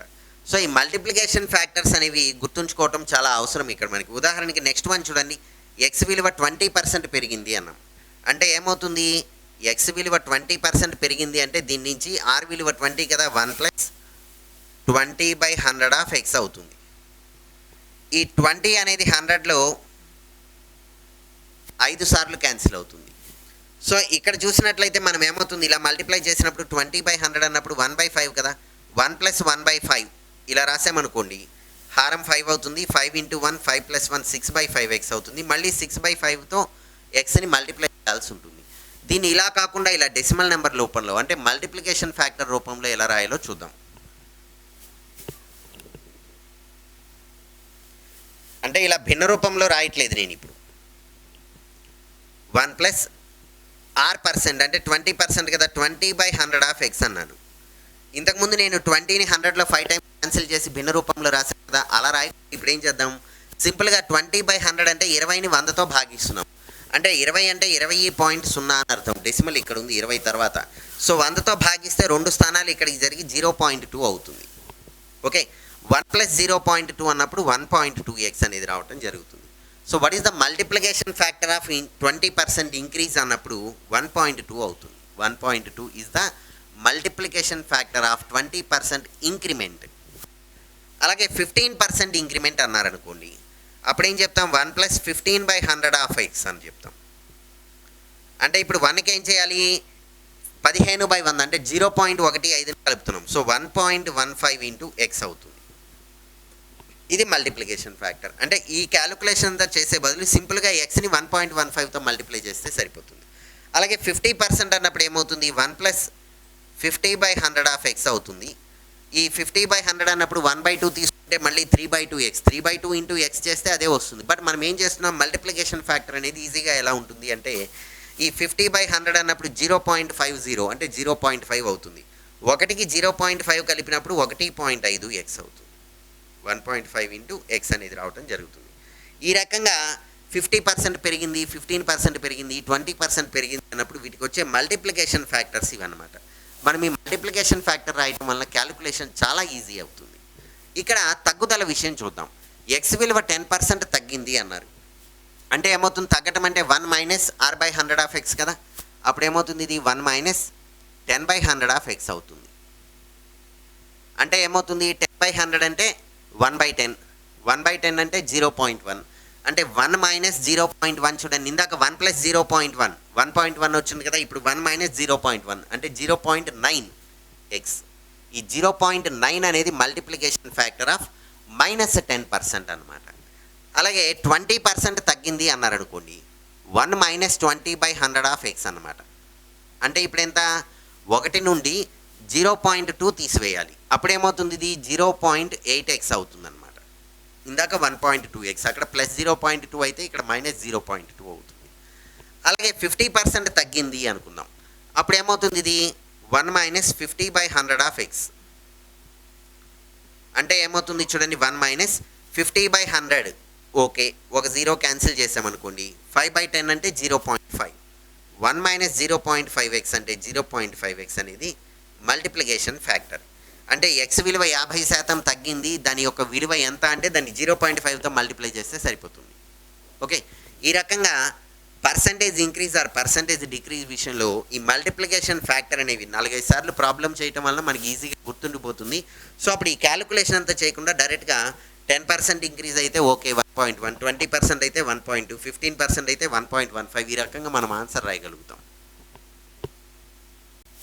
సో మనం ఇప్పుడు చెప్పుకున్న మల్టిప్లికేషన్ ఫ్యాక్టర్ని మళ్ళీ చూద్దాం వేరే రకంగా. ఎక్స్ విలువ 25% పెరిగింది అనుకోండి, అప్పుడు ఎలా ఉంటుంది అంటే, ఎక్స్ విలువ పెరిగింది, ఎంత పెరిగింది, 25% ఆఫ్ ఎక్స్ పెరిగింది, అంటే 25/100 ఆఫ్ ఎక్స్ పెరిగింది. మనం దీన్ని సింపుల్గా ఏం చెప్పచ్చు అంటే, ఇలా రాస్తున్నాం కదా మనం, ఎక్స్ విలువ పెరిగింది, ఎంత పెరిగింది అంటే 25% అన్నప్పుడు 1 + r/100 ఆఫ్ ఎక్స్ కదా, అంటే ఇలా వస్తుంది. యాక్చువల్గా ఈ స్టెప్ రాయం మనం, ఎక్స్ కామన్ తీసి ఇలా రాస్తాం, 1 + r/100 ఆఫ్ ఎక్స్ రాస్తాం అనమాట. ఇప్పుడు 25/100 అంటే 1/4 కదా, అప్పుడు ఏమవుతుంది, ఇప్పుడు ఎక్స్ విలువ ఎలా వచ్చింది, 4 × 1, 4 + 1, 5/4x అయింది. అంటే ఒక విలువ 25% పెరిగినప్పుడు, ఎక్స్ విలువ 25% పెరిగింది అన్నప్పుడు కొత్త విలువని 5/4x తీసుకోవచ్చు. ఇనీషియల్ వాల్యూ ఎక్స్ అయితే 25% పెరిగిన తర్వాత దీని యొక్క విలువ 5/4 × x అవుతుంది. అలాగే 25% తగ్గింది అనుకోండి, అప్పుడు ఏమవుతుంది, ఇది 1 - 25/100 ఆఫ్ ఎక్స్ అవుతుంది. 25% తగ్గింది, సో ఇది 1/4 కాబట్టి 4 LCM అయినప్పుడు ఇక్కడ చూడండి, 4 × 1, 4 - 1, 3/4x అవుతుంది. అంటే ఎక్స్ విలువ 25% పెరిగినప్పుడు వచ్చే విలువ 5/4x అయితే 25% తగ్గినప్పుడు వచ్చే విలువ 3/4x అవుతుంది అనమాట. అలాగే 20% పెరిగింది అనుకోండి, 1 + 20/100 ఆఫ్ ఎక్స్ కదా, ఇంతకుముందు ఏం చేసాం, దీన్ని 0.2 రాసాము, 1.2x అని రాసాము, ఇక్కడ ఫ్రాక్షన్ ఫామ్లో రాస్తున్నాం. ఏదైనా పర్లేదు, మనకి ప్రాబ్లమ్ని బేస్ చేసుకుని ఎలా రాసినప్పటికీ మనకి కావాల్సిన క్యాలిక్యులేషన్ అనేది చేసుకోవచ్చు. సో ఇక్కడ 20/100 అన్నప్పుడు ఇది 1/5 అవుతుంది కదా, 5 × 1, 5 + 1 అంటే 6/5x అవుతుంది. అలాగే ఎక్స్ విలువ 33, 1/3% తగ్గింది అనుకోండి, తగ్గటం అంటే 1 - 33, 1/3% ఆఫ్ అంటే 100 ఆఫ్ ఎక్స్. ఇదేమవుతుంది, 3 టైమ్స్ క్యాన్సిల్ అవుతుంది కదా, 1 - 1/3x అవుతుంది. సో 3 LCM తీసుకుంటే 3 × 1, 3 - 1 అంటే 2/3x అనేది ఈ రకంగా రాయొచ్చు. సో ఇక్కడ ఇటువంటి పర్సంటేజెస్ అన్నీ అంటే పెరగటం లేదా తగ్గటానికి సంబంధించిన మల్టిప్లికేషన్ ఫ్యాక్టర్స్ని నెంబర్ ఆఫ్ టైమ్స్ ప్రాక్టీస్ చేయడం ద్వారా, ఉదాహరణకి ఏ అనే వ్యక్తి యొక్క శాలరీ 20% పెరిగింది అన్నాడు అనుకోండి, ఇనీషియల్ శాలరీ ఎక్స్ అయితే ఫైనల్ శాలరీ 20% పెరిగిన తర్వాత వచ్చే శాలరీ 6/5x. ఉదాహరణకి అతనికి మొట్టమొదటి జీతం 100 రూపాయలు అనుకోండి, ఆ జీతం 20% పెరిగిన తర్వాత ఎంత అయింది అంటే 6/5 × 100. ఈజీగా మనం క్యాలిక్యులేట్ చేయడానికి ఛాన్స్ ఉంటుందన్నమాట, 120 అనేది రావటం జరుగుతుంది. సో ఇలా మల్టిప్లికేషన్ ఫ్యాక్టర్ అనేది మనకి పర్సంటేజ్ అనే చాప్టర్లో చాలా ఇంపార్టెంట్ రోల్ని ప్లే చేస్తుంది. ఇప్పుడు ఈ పర్సంటేజ్కి సంబంధించిన కొన్ని ప్రాబ్లమ్స్ని, డిఫరెంట్ మోడల్ ప్రాబ్లమ్స్ని చూద్దాం. సో ఇప్పుడు ఒక ప్రాబ్లం చూద్దాము. ఇందులో 2019లో గోధుమ ఉత్పత్తి 50,000 టన్నులు, అలాగే 2020లో అది 60,000 టన్నులు అయింది. అయితే ఈ గోధుమ ఉత్పత్తిలోని పెరుగుదల శాతం ఎంత అన్నారు. సో ఇంతకుముందు చెప్పుకున్నట్లుగా ఇనీషియల్ వాల్యూని ఐతో సూచిస్తాము, ఫైనల్ వాల్యూని ఎఫ్తో సూచిస్తాము. ఇక్కడ ఫైనల్ వాల్యూ అనేది ఎక్కువ ఉంది అంటే ఇంక్రిమెంట్ అంటే పెరుగుదల ఉన్నప్పుడు ఫైనల్ వాల్యూ అనేది ఎక్కువ ఉంటుంది. సో పెరుగుదల శాతము అన్నప్పుడు ఏమవుతుంది, F-I/I × 100 అని చెప్పుకున్నాం. సో ఇక్కడ 2019లో గోధుమ ఉత్పత్తి 50,000 టన్నులు అనేది ఇనీషియల్ అనమాట. సో ఇనీషియల్ ఎంత? 50,000 టన్నులు. ఫైనల్ ఇనీషియల్ అంటే 2019లో అన్నమాట ఇది. ఫైనల్ అన్నప్పుడు తర్వాత 2020వ సంవత్సరంలో ఎంత? ఇది 60,000 టన్నులు ఉత్పత్తి అనేది రావటం జరిగింది. సో పెరుగుదల ఎంత అంటే 60,000 మైనస్ 50,000 అంటే 10,000 టన్నుల పెరుగుదల అనేది మనం చెప్పచ్చు. కానీ ఇక్కడ పెరుగుదల శాతం కావాలి మనకి. సో ఉత్పత్తిలో పెరుగుదల శాతం ఏమవుతుంది? Final minus initial by initial into 100, లేదా దీన్ని F/I -1 ఇంటూ 100 అని కూడా చెప్పుకోవచ్చు. సో ఇక్కడ చూసినట్లయితే ఇనీషియల్ అంటే 50,000 టన్నుల్లో ఉన్న, ఇక్కడ 60,000 టన్నులు మైనస్ 50,000 టన్నులు ఇంటూ 100. సో ఈ మొత్తం అన్నింటిలోనూ 10,000ని కామన్ టర్మ్ క్యాన్సిల్ చేసినప్పుడు ఏమవుతుంది? ఇది 6 - 5/5 ఇంటూ 100 రావటం జరుగుతుంది. చూడండి, లవం నుంచి 10,000 కామన్ తీసినప్పుడు ఇది 6 ఇంటూ 10,000, ఇది 5 ఇంటూ 10,000. ఈ 10,000 అనేది 50,000లో 5 సార్లు క్యాన్సిల్ అవుతుంది. 6 - 5 ఈజ్ 1.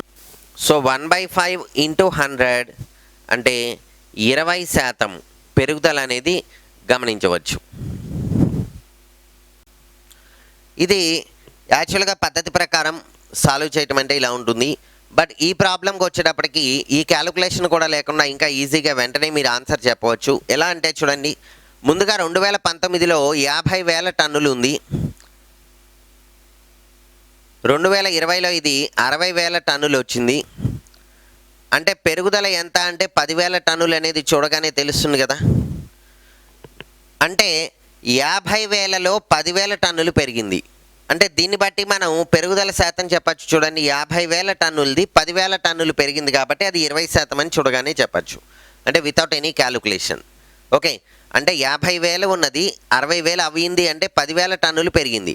అంటే ఇప్పుడు 50,000 టన్నులు అనేది 10,000 పెరిగింది అని చెప్తున్నాం కదా. ఈ 10,000 అనేది 50,000లో ఎంత శాతము అని చూసినప్పుడు 20% అవుతుంది. సో ఇప్పుడు తర్వాతి ప్రాబ్లం చూద్దాము. 2020లో తృణధాన్యముల ఉత్పత్తి అంతకు ముందు సంవత్సరం కంటే 25% పెరిగి 400,000 టన్నులకు చేరింది. అయితే 2019లో తృణధాన్యాల ఉత్పత్తి ఎంత అన్నారు. అంటే 2020లో తృణధాన్యాల ఉత్పత్తి ఎలా ఉంది? అంతకు ముందు సంవత్సరం ఉన్న ఉత్పత్తికి 25% పెరిగి 400,000 టన్నులు అయింది. సో ఇప్పుడు అంతకు ముందు సంవత్సరం అంటే 2019లో ఉత్పత్తి ఎంత అనేది మనం లెక్కించాలి. ఒకసారి చూడండి, ఇక్కడ ఇది 2019వ సంవత్సరం, ఇది 2020వ సంవత్సరం అనుకుందాం. ఇక్కడ ఏమి ఇచ్చారు? 2020వ సంవత్సరంలో తృణధాన్యాల ఉత్పత్తి 400,000 టన్నులు అన్నారు.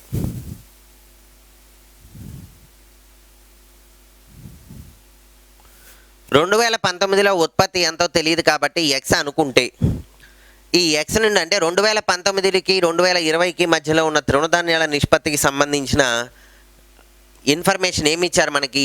2020లో తృణధాన్యాల నిష్పత్తి అంతకు ముందు సంవత్సరం కంటే 25% పెరిగింది అన్నారు.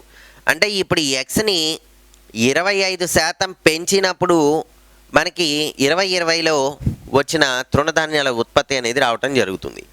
ఈ ఎక్స్ని 25% పెంచుతున్నాము అంటే చూడండి, ఎక్స్ ప్లస్ 25/100x కదా. నేను చెప్పుకున్నట్లే ఎక్స్ కామన్ తీస్తే 1 + 1/4. సో దీన్ని ఎలా చెప్పచ్చు? 4 + 1 5/4x అని చెప్పచ్చు కదా. అంటే 2019లో తృణధాన్యాల ఉత్పత్తి ఎక్స్ అనుకుంటే 2020లో అంటే 25% పెరిగినప్పుడు 1 + 1/4 5/4 ఇంటూ ఎక్స్ అవుతుంది. సో ఇప్పుడు ఈ 5/4x అనేది ఎంత ఇచ్చారు మనకి? 400,000 టన్నులు అన్నారు. సో ఎక్స్ ఏమవుతుంది? ఈ 5/4 ఇటువైపుకి రాసినప్పుడు ఆర్హెచ్ఎస్లో 4/5 అవుతుంది ఇంటూ 400,000 టన్నులు. యూనిట్స్ అలా కంటిన్యూ చేద్దాం. 5 8 40 కాబట్టి ఇందులో 80 సార్లు క్యాన్సిల్ అవుతుంది. 4 × 80 320,000 టన్నులు అనేది ఎక్స్ యొక్క విలువ. ఎక్స్ అంటే ఏమిటి అంటే 2019లో తృణధాన్యాల ఉత్పత్తిని ఎక్స్ అనుకున్నాము. ఆ విలువ ఎంత? 320,000 టన్నులు అని తెలిసింది. సో ఇప్పుడు తర్వాతి ప్రాబ్లంలో 2020లో పంచదార ఉత్పత్తి 2019లోని ఉత్పత్తికి 0.6 రెట్లు అన్నారు. ఇప్పుడు మనం ఏదైనా ఒక సంఖ్యని 1తో గుణిస్తే అదే సంఖ్య వస్తుంది. 1 కంటే పెద్ద సంఖ్యతో గుణిస్తే దాని విలువ పెరుగుతుంది. 1 కంటే చిన్న సంఖ్యతో గుణించినప్పుడు దాని విలువ తగ్గటం అనేది గమనించవచ్చు. ఇక్కడ 0.6 అంటే 1 కంటే తక్కువ కదా, it lies in between 0 and 1. Okay, so 0.6తో గుణిస్తున్నాము అన్నప్పుడు దీని విలువ తగ్గుతుంది. అంటే ఏంటి మీనింగ్ ఏంటంటే 2020లో పంచదార ఉత్పత్తి 2019లోని ఉత్పత్తి కంటే తక్కువ. సో ఇంతకుముందు మనం తృణధాన్యాల ప్రాబ్లం చేసినప్పుడు ఉత్పత్తి పెరిగింది, ఇక్కడ పంచదార ఉత్పత్తి అనేది తగ్గటం జరిగింది. ఓకే, ఆ తరుగుదల శాతం ఎంత అనేది కనుగొనాలి. సో ఒకసారి గమనించినట్లయితే ఇక్కడ మనకి ముందుగా 2020లో పంచదార ఉత్పత్తి 19లోని ఉత్పత్తికి 0.6 రెట్లు అన్నారు కదా. ఉదాహరణకి 2020లో ఈ పంచదార ఉత్పత్తి అనేది ఉదాహరణకి 100 అనుకుందాం, శాతం కదా, 100 కేజీలు 100 టన్నులు, ఈ రకంగా మనం ఏదైనా తీసుకోవచ్చు. అప్పుడు 2019లో ఎలా ఉంది, దీనికి 0.6 రెట్లు కాబట్టి 0.6 ఇంటూ 100 అంటే 60 అవుతుంది. అంటే 2020లో 100, 2019లోని ఉత్పత్తికి ఇది 0.6 రెట్లు. అంటే ఇక్కడ చూడండి, మనం 2019లో 100 తీసుకున్నప్పుడు 2020లో 0.6 రెట్లు, 0.6 ఇంటూ 100 అంటే 60 అన్నమాట. అంటే చూడండి, ఉదాహరణకి 2019లో 100 క్వింటాల్స్ అనుకోండి, 2020కి వచ్చేటప్పటికి 60 క్వింటాల్స్ మాత్రమే వచ్చింది. అంటే ఈ డిఫరెన్స్ అనేది తరుగుదల. సో తరుగుదల శాతం ఎంత, 100 - 60 by 100 ఇంటూ 100. ఇనీషియల్ వాల్యూ 100 కదా, initial minus final. Okay, so ఈ రెండు క్యాన్సిల్ అయితే 40% అనేది తరుగుదల శాతం అనేది తెలుస్తుంది ఇక్కడ. So now one more important topic from percentages, that is successive percentage change. Successive percentage change అంటే ఏం లేదు. ఉదాహరణకి ఇప్పటివరకు మనం 2019లో 2020లో ఇలా తీసుకున్నాం కదా. ఉదాహరణకి 2018, 2019, 2020 ఇలా 3 ఇచ్చారనుకోండి. అప్పుడు పెరుగుదల లేదా తరుగుదల అనేది 2 సార్లు గమనించవచ్చు మనం. దాన్నే సక్సెసివ్ పర్సంటేజ్ చేంజ్ అంటాం. అంటే ఎక్స్ అనే ఒక విలువ, జాగ్రత్తగా గమనించండి, ఇక్కడ ఎక్స్ అనే ఒక విలువ ఉంది, ఇనీషియల్గా ఎక్స్ అనే విలువ ఉంది. ఇది 30% పెరిగింది అనుకోండి, 30% పెరిగింది. అప్పుడు ఎంత అవుతుంది దీని విలువ? ఇంతకుముందు చెప్పుకున్నట్లే ఎక్స్ అనేది 30% పెరిగిందంటే 1 + 30/100 ఆఫ్ ఎక్స్ కదా. అంటే ఏమవుతుంది, 1 + 30/100 అన్నప్పుడు 0.3 అవుతుంది కదా. అంటే 1.3 into X, multiplication factor is 1.3 అని చెప్పుకున్నాం. అంటే ఒక విలువ 30% పెరిగినప్పుడు దాని విలువ ఎంతో కావాలి అంటే సింపుల్గా దాన్ని 1.3తో మల్టిప్లై చేస్తే సరిపోతుంది. సో ఇనీషియల్గా ఎక్స్ ఉంది, 30% పెరిగినప్పుడు దీని విలువ 1.3x అవుతుంది. ఇప్పుడు దీన్ని నేను మరలా 30% పెంచాను, again further increment of 30% is given. అప్పుడేమవుతుంది, ఈ విలువ రావాలి అంటే మళ్ళీ 30% పెరిగింది కాబట్టి మళ్ళీ 1.3తోనే గుణించాలి. అప్పుడేమవుతుంది, 1.3 ఇంటూ ఇక్కడ ఉన్నది ఎంత, 1.3x అన్నమాట. సో అంటే ఇది ఎంత అవుతుంది, 13 ఇంటూ 13 169 కదా. సో ఇది 1.69 ఇంటూ ఎక్స్ అవుతుందన్నమాట. ఓకే, అయితే ఇప్పుడు నేను ఇక్కడ ఒకసారి గమనించండి, ముందుగా ఎక్స్ అనే క్వాంటిటీ ఉంది, ఒకసారి 30% పెంచాను 1.3x వచ్చింది, మళ్ళీ 30% పెంచితే 1.69 ఎక్స్ వచ్చింది. దీన్ని మనం డైరెక్ట్గా ఎలా కనుగొనాలి? ఇదే సక్సెసివ్ ఇంక్రిమెంట్. అంటే పూర్తిగా ఈ రెండింటికి కంపారిజన్ చూడండి, ఇంక్రిమెంట్ ఎంత, ఇది 1.69x నుంచి మైనస్ ఒరిజినల్ అంటే ఇనీషియల్ ఎక్స్ బై ఎక్స్ అన్నమాట ఇంటూ 100. సో ఇక్కడ 1 - 1 క్యాన్సిల్ అయితే 0.69 ఇంటూ 100 అంటే 69% అనేది రావటం జరుగుతుంది. మనం మామూలుగా చూసినప్పుడు ముందు 30% పెంచాము, తర్వాత 30% పెంచాము అంటే 60% పెంచాము అని అనుకోకూడదు. అది ఎంతకి సమానం అవుతుంది, ముందు 30% పెంచాము, ఇప్పుడు మళ్ళీ దీన్ని 30% పెంచాము కాబట్టి మొత్తం 69%కి సమానం అవుతుంది. దీన్ని సక్సెసివ్ పర్సంటేజ్ చేంజ్ అని చెప్పడం జరుగుతుంది. అయితే ఈ చేంజ్ అనేది రెండు పెరగటం అవ్వచ్చు, లేదా రెండు తరగటం అవ్వచ్చు, లేదా ఒకటి పెరగటం మరొకటి తగ్గటం అవ్వచ్చు. ఏదైనప్పటికీ ఇదే రకంగా రాస్తాం. అయితే ఇక్కడ ఒక చిన్న ఫార్ములాని గుర్తుంచుకుంటే మనం ఈజీగా ఈ సక్సెసివ్ పర్సంటేజ్ చేంజ్కి సంబంధించిన ప్రాబ్లమ్స్ అన్నీ ఆన్సర్ చేయొచ్చు. ఈ ఎక్స్ అనేది మొట్టమొదట ఏ పర్సెంట్ పెరిగింది అనుకుందాము. ఓకే, ఒక విలువ వస్తుంది. తర్వాత ఇది బి పర్సెంట్ పెరిగింది అనుకుందాం. అప్పుడు ఫైనల్ వాల్యూ ఎంత, ఇది మనకు కావాల్సింది. సో అంటే ఫైనల్ వాల్యూ వచ్చినప్పుడు ఈ సక్సెసివ్ పర్సంటేజ్ ఎంత అనేది ఇప్పుడు క్యాలిక్యులేట్ చేద్దాం. ముందుగా ఏ పర్సెంట్ పెరుగుతోంది, తర్వాత బి పర్సెంట్ పెరుగుతోంది. సో మొత్తం ఎంత పర్సంటేజ్ చేంజ్ ఉన్నది అనేది క్యాలిక్యులేట్ చేయడానికి ఫార్ములా ఏంటి అంటే సక్సెసివ్ పర్సంటేజ్ చేంజ్కి A plus B plus A into B అంటే ఏబి బై 100. చాలా చాలా ఇంపార్టెంట్ కాన్సెప్ట్ అనమాట. సక్సెసివ్ చేంజ్ అన్నప్పుడు ఏబి రెండు విలువలు ఇచ్చినప్పుడు ఎలా ఫైండ్ చేయొచ్చు? సక్సెసివ్ చేంజ్ అనేది A plus B plus AB by 100. ఒకసారి చెక్ చేసి చూద్దాం. ఈ ప్రాబ్లం విషయంలో ముందు 30% పెరిగింది, తర్వాత మళ్ళీ 30% పెరిగింది కదా. అంటే ఏ విలువ 30, బి విలువ కూడా 30. సో ఇక్కడ చూడండి 30 ప్లస్ 30 ప్లస్ ఏ ఇంటూ బి అంటే 30 into 30 by 100. So 30 plus 30 60 plus ఇక్కడ చూడండి 2 zeros 100తో క్యాన్సిల్ అయితే 3 ఇంటూ 3 9. 60 plus 9 will be 69%. అదేగా మనకి ఇక్కడ ప్రాబ్లం చేసినప్పుడు వచ్చిన ఆన్సర్ 69% కదా. కాబట్టి సక్సెసివ్ చేంజ్ అని ఇచ్చినప్పుడు A plus B plus AB by 100 అనే కాన్సెప్ట్ని ఉపయోగిస్తూ మనం సక్సెసివ్ చేంజ్ అనేది ఫైండ్ చేయొచ్చు. ఒకవేళ తరుగుదల ఉన్నది అన్నప్పుడు ఏమవుతుంది? ఇది -30% అవుతుంది, ఇది -30% అవుతుంది. అప్పుడు మనం ఏబీల బదులుగా మైనస్ నెగిటివ్ వాల్యూ తీసుకోవాల్సి ఉంటుంది. మరొక ప్రాబ్లం చూద్దాం. ఇప్పుడు ఈ సక్సెసివ్ పర్సంటేజ్ చేంజ్కి సంబంధించిన ఒక ప్రాబ్లం చేద్దాం. చూడండి, ఒక విలువ ముందుగా 30% పెరిగింది. ఓకే, తర్వాత దాని విలువ మరలా 20% పెరిగింది. అప్పుడు మొత్తం ఓవరాల్గా పర్సంటేజ్ చేంజ్ ఎంత అనేది ఇప్పుడు ఫైండ్ చేయబోతున్నాం.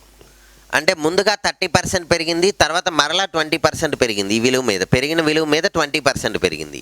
అప్పుడు మనం చెప్పుకున్న కాన్సెప్ట్ని బట్టి మొత్తం పెరుగుదల పర్సంటేజ్ చేంజ్ ఏమవుతుంది? A plus B plus AB by 100 కదా. ఇక్కడ ఏబీల విలువలు వరుసగా +30 +20 అన్నమాట. 30 + 20 ప్లస్ ఇక్కడ 30 ఇంటూ 20 బై 100. 30 + 20 50 ప్లస్ ఇక్కడ చూడండి 3 ఇంటూ 2 6. సో అంటే 56% అనేది సక్సెసివ్ పర్సంటేజ్ ఇంక్రీస్ అని చెప్పుకోవచ్చు. అలాగే మరొక ప్రాబ్లం చూసినట్లయితే మొట్టమొదట 30% ఇంక్రిమెంట్ ఉంది. ఒక ఎక్స్ అనే విలువ మీద 30% పెరిగింది. ఓకే, ఈ పెరిగిన విలువ మీద మరలా 30% అనేది తగ్గింది.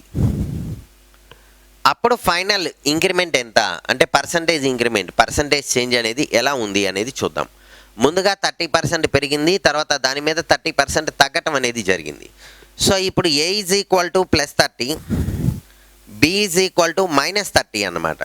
సో అప్పుడు ఏమవుతుంది? A plus B plus AB by 100 అన్నప్పుడు దీని యొక్క విలువ ఈ రకంగా వస్తుంది. చూడండి, a plus B plus A into b by 100. 30 - 30 cancel అవుతుంది. ఇక్కడ జీరోలు 100తో క్యాన్సిల్ అయితే -9. -9 అంటే 9% తరుగుదల అని చెప్పచ్చు. సో మొట్టమొదట 30% పెరిగింది, తర్వాత 30% తగ్గింది. అంటే ఓవరాల్గా ఏం జరిగింది అంటే 9% తరుగుదల అనేది జరిగింది. ఇది సక్సెసివ్ పర్సంటేజ్ చేంజ్ అన్నమాట. So next, this is an important model. ఒకసారి జాగ్రత్తగా గమనించండి ప్రాబ్లమ్ని. ఒక దీర్ఘచతురస్రపు పొడవు వెడల్పులు వరుసగా 10% మరియు 20% పెంచినట్లయితే దాని వైశాల్యంలోని పెరుగుదల శాతం ఎంత అన్నారు. దీర్ఘచతురస్రం ఇవ్వటం జరిగింది. దీని యొక్క వైశాల్యము అంటే పొడవు ఇంటూ వెడల్పు, లెంత్ ఇంటూ బ్రెత్, ఎల్బితో సూచిస్తాము. ఇప్పుడు దీని పొడవుని 10% పెంచాము, వెడల్పుని 20% పెంచాము. అప్పుడు వైశాల్యంలో కూడా మార్పు వస్తుంది కదా. వైశాల్యం ఎంత పెరిగింది, ఆ పెరుగుదల యొక్క శాతం ఎంత అనేది ఇప్పుడు మనం కనుగొనబోతున్నాం. సో ముందుగా ఈ దీర్ఘచతురస్రం యొక్క వైశాల్యం ఏ అనేది ఎల్ ఇంటూ బికి సమానం, పొడవు ఇంటూ వెడల్పు అన్నమాట. అయితే ఇక్కడ ఎల్ విలువ ఏమి ఇచ్చారు? పొడవు అనేది 10% పెరిగింది. 10% పెరిగింది. 10% పెరిగింది అన్నప్పుడు ఏమవుతుంది 1+10/100 అవుతుంది. అంటే 1.1 ఇంటూ ఎల్ మల్టిప్లికేషన్ ఫ్యాక్టర్ అని చెప్పుకున్నాం కదా. సో ఎల్ విలువ 10% పెరిగింది అన్నప్పుడు దీని విలువ 1.1 ఇంటూ ఎల్ అవుతుంది. అలాగే బ్రెత్ బి విలువ 20% పెరిగింది అన్నారు కాబట్టి దీని యొక్క విలువ 1.2 ఇంటూ ఎల్ అవుతుంది. ఎలా వస్తుంది ఇది 1+20/100 ఇంటూ ఎల్ ఇంటూ బి అనమాట. వెడల్పు కదా బి. సో 20/100 అన్నప్పుడు ఏమవుతుంది 0.2 అనమాట. అంటే ఇది 1.2 ఇంటూ బి. ఈ రకంగా మల్టిప్లికేషన్ ఫ్యాక్టర్స్ అని చెప్పుకున్నాము ఇంతకుముందు. ఇవి నేర్చుకోవటం వల్ల డైరెక్ట్గా ఈ వాల్యూస్ రాయగలుగుతాం. సో ఇప్పుడు పొడవు ఎల్ అనేది 1.1 ఇంటూ ఎల్ అయితే వెడల్పు బి అనేది 1.2 ఇంటూ బి అవటం జరిగింది. ఇప్పుడు కొత్త వైశాల్యం ఏమవుతుంది ఏ డాష్ తీసుకున్నట్లయితే పొడవు ఇంటూ వెడల్పు కదా. అంటే ఏమవుతుంది 1.1 ఎల్ ఇంటూ 1.2 బి. సో నేను ఇక్కడ ఈ 1.1 ఇంటూ 1.2 అంటే 11 ఇంటూ 12 132 కదా. సో ఇది 1.32 అవుతుంది ఇంటూ ఎల్బి. అంటే 1.32 ఇంటూ ఏ అనేది ఏ డాష్. అంటే మొట్టమొదట ఉన్న వైశాల్యం ఏకి 1.32 రెట్లు రావటం జరుగుతుంది. ఇప్పుడు ఈ వైశాల్యంలోని పెరుగుదల శాతం అన్నారు కదా. వైశాల్యం యొక్క పెరుగుదల శాతం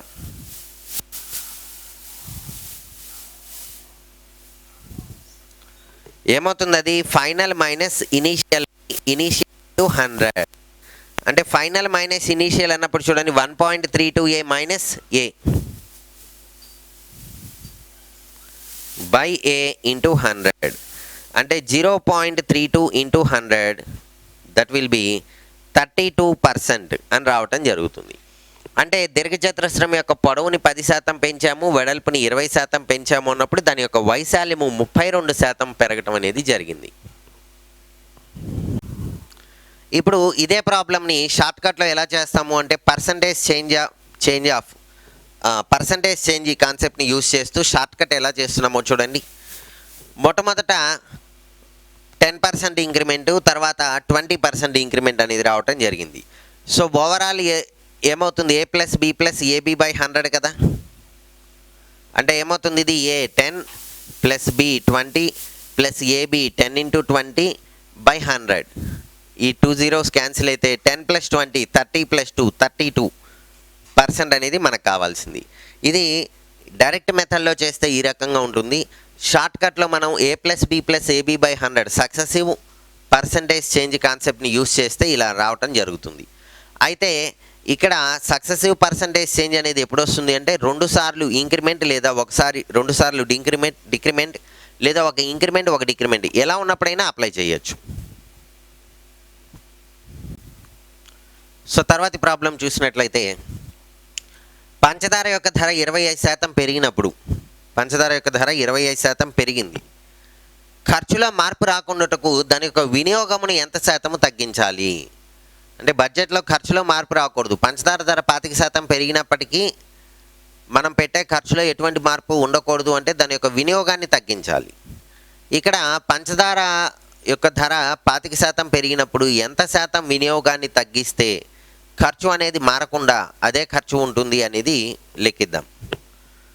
సో ముందుగా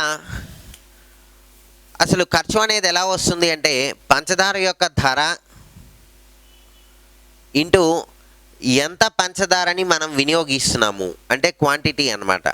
అంటే మనం వాడుక ఎంత అనే దాన్ని బట్టి ధర ఇంటూ వాడుక అనేది దీని యొక్క ఖర్చుని ఇవ్వటం జరుగుతుంది. Price into consumption gives the expenditure.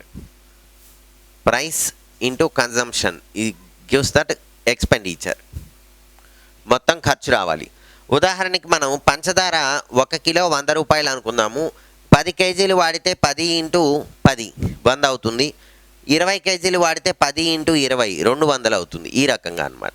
అంటే ఉదాహరణకి ధరని దాని యొక్క 1 కేజీ ధర ఇంటూ ఎన్ని కేజీలు మనం వినియోగిస్తున్నాము అనేది మనము దీని మీద పెట్టిన మొత్తం ఖర్చు అనేది ఇవ్వటం జరుగుతుంది. సో ఉదాహరణకి నేను మన క్యాలిక్యులేషన్ ఈజీగా ఉండటం కోసం 100 తీసుకుందాం. పర్సంటేజ్లు క్యాలిక్యులేట్ చేసినాం కదా. ఉదాహరణకి పంచదార ధర 100 రూపాయలు కిలోకి, అలాగే వాడుక 100 కిలోలు అనుకుందాం. అప్పుడు ఖర్చు ఎంత ఉంటుంది కదా. ఓకే, ఎంత ఉంటుంది? 10,000 ఉంటుంది. 100 × 100. ఇప్పుడు ఏం జరిగింది? పంచదార యొక్క ధర 25% పెరిగింది. అందుకే నేను 100 తీసుకున్నాను. 100 తీసుకున్నప్పుడు 25% పెరిగింది అంటే 125 రావటం జరిగింది. 125 రావటం జరిగింది. ఇది ఎంత వాడుక ఎంత తగ్గించాలో అనేది తెలుసుకోవాలి కదా. ఉదాహరణకి ఇప్పుడు X కేజీలు వాడుతున్నాము. ఎంత వస్తుంది? ఖర్చు మాత్రం మారకూడదు, 10,000 ఉండాలి. అంటే చూడండి, ఇప్పుడు సింపుల్గా చెప్పచ్చు, 125 ఇంటూ X విలువ 10,000 అవ్వాలి అంటే X విలువ ఎంత ఉంటుంది? 10,000 / 125. సో ఈ 125ని 8 టైమ్స్ తీసుకున్నప్పుడు మనకి 1000 వస్తుంది. కాబట్టి ఇది 80కి సమానం. అంటే ఇక్కడ X బదులుగా 80 రావాలన్నమాట. అంటే ఇంతకుముందు వాడుక 100 కేజీలు ఉంటే ఇప్పుడు 80 కేజీలు ఉంది. అంటే ఉదాహరణకి ఇక్కడ చూడండి, దేర్ఫోర్ ఈ పంచదార వినియోగం ఎంత శాతం తగ్గించాలి అంటే ఇంతకుముందు 100 ఉంది, ఇప్పుడు దీని విలువ 80 మాత్రమే వచ్చింది. అంటే 100 80 అయింది అంటే 20 తగ్గింది. సో 20% వినియోగం తగ్గించాలి. ఈ వినియోగం అనేది 20% తగ్గించినప్పుడు రేటు 25%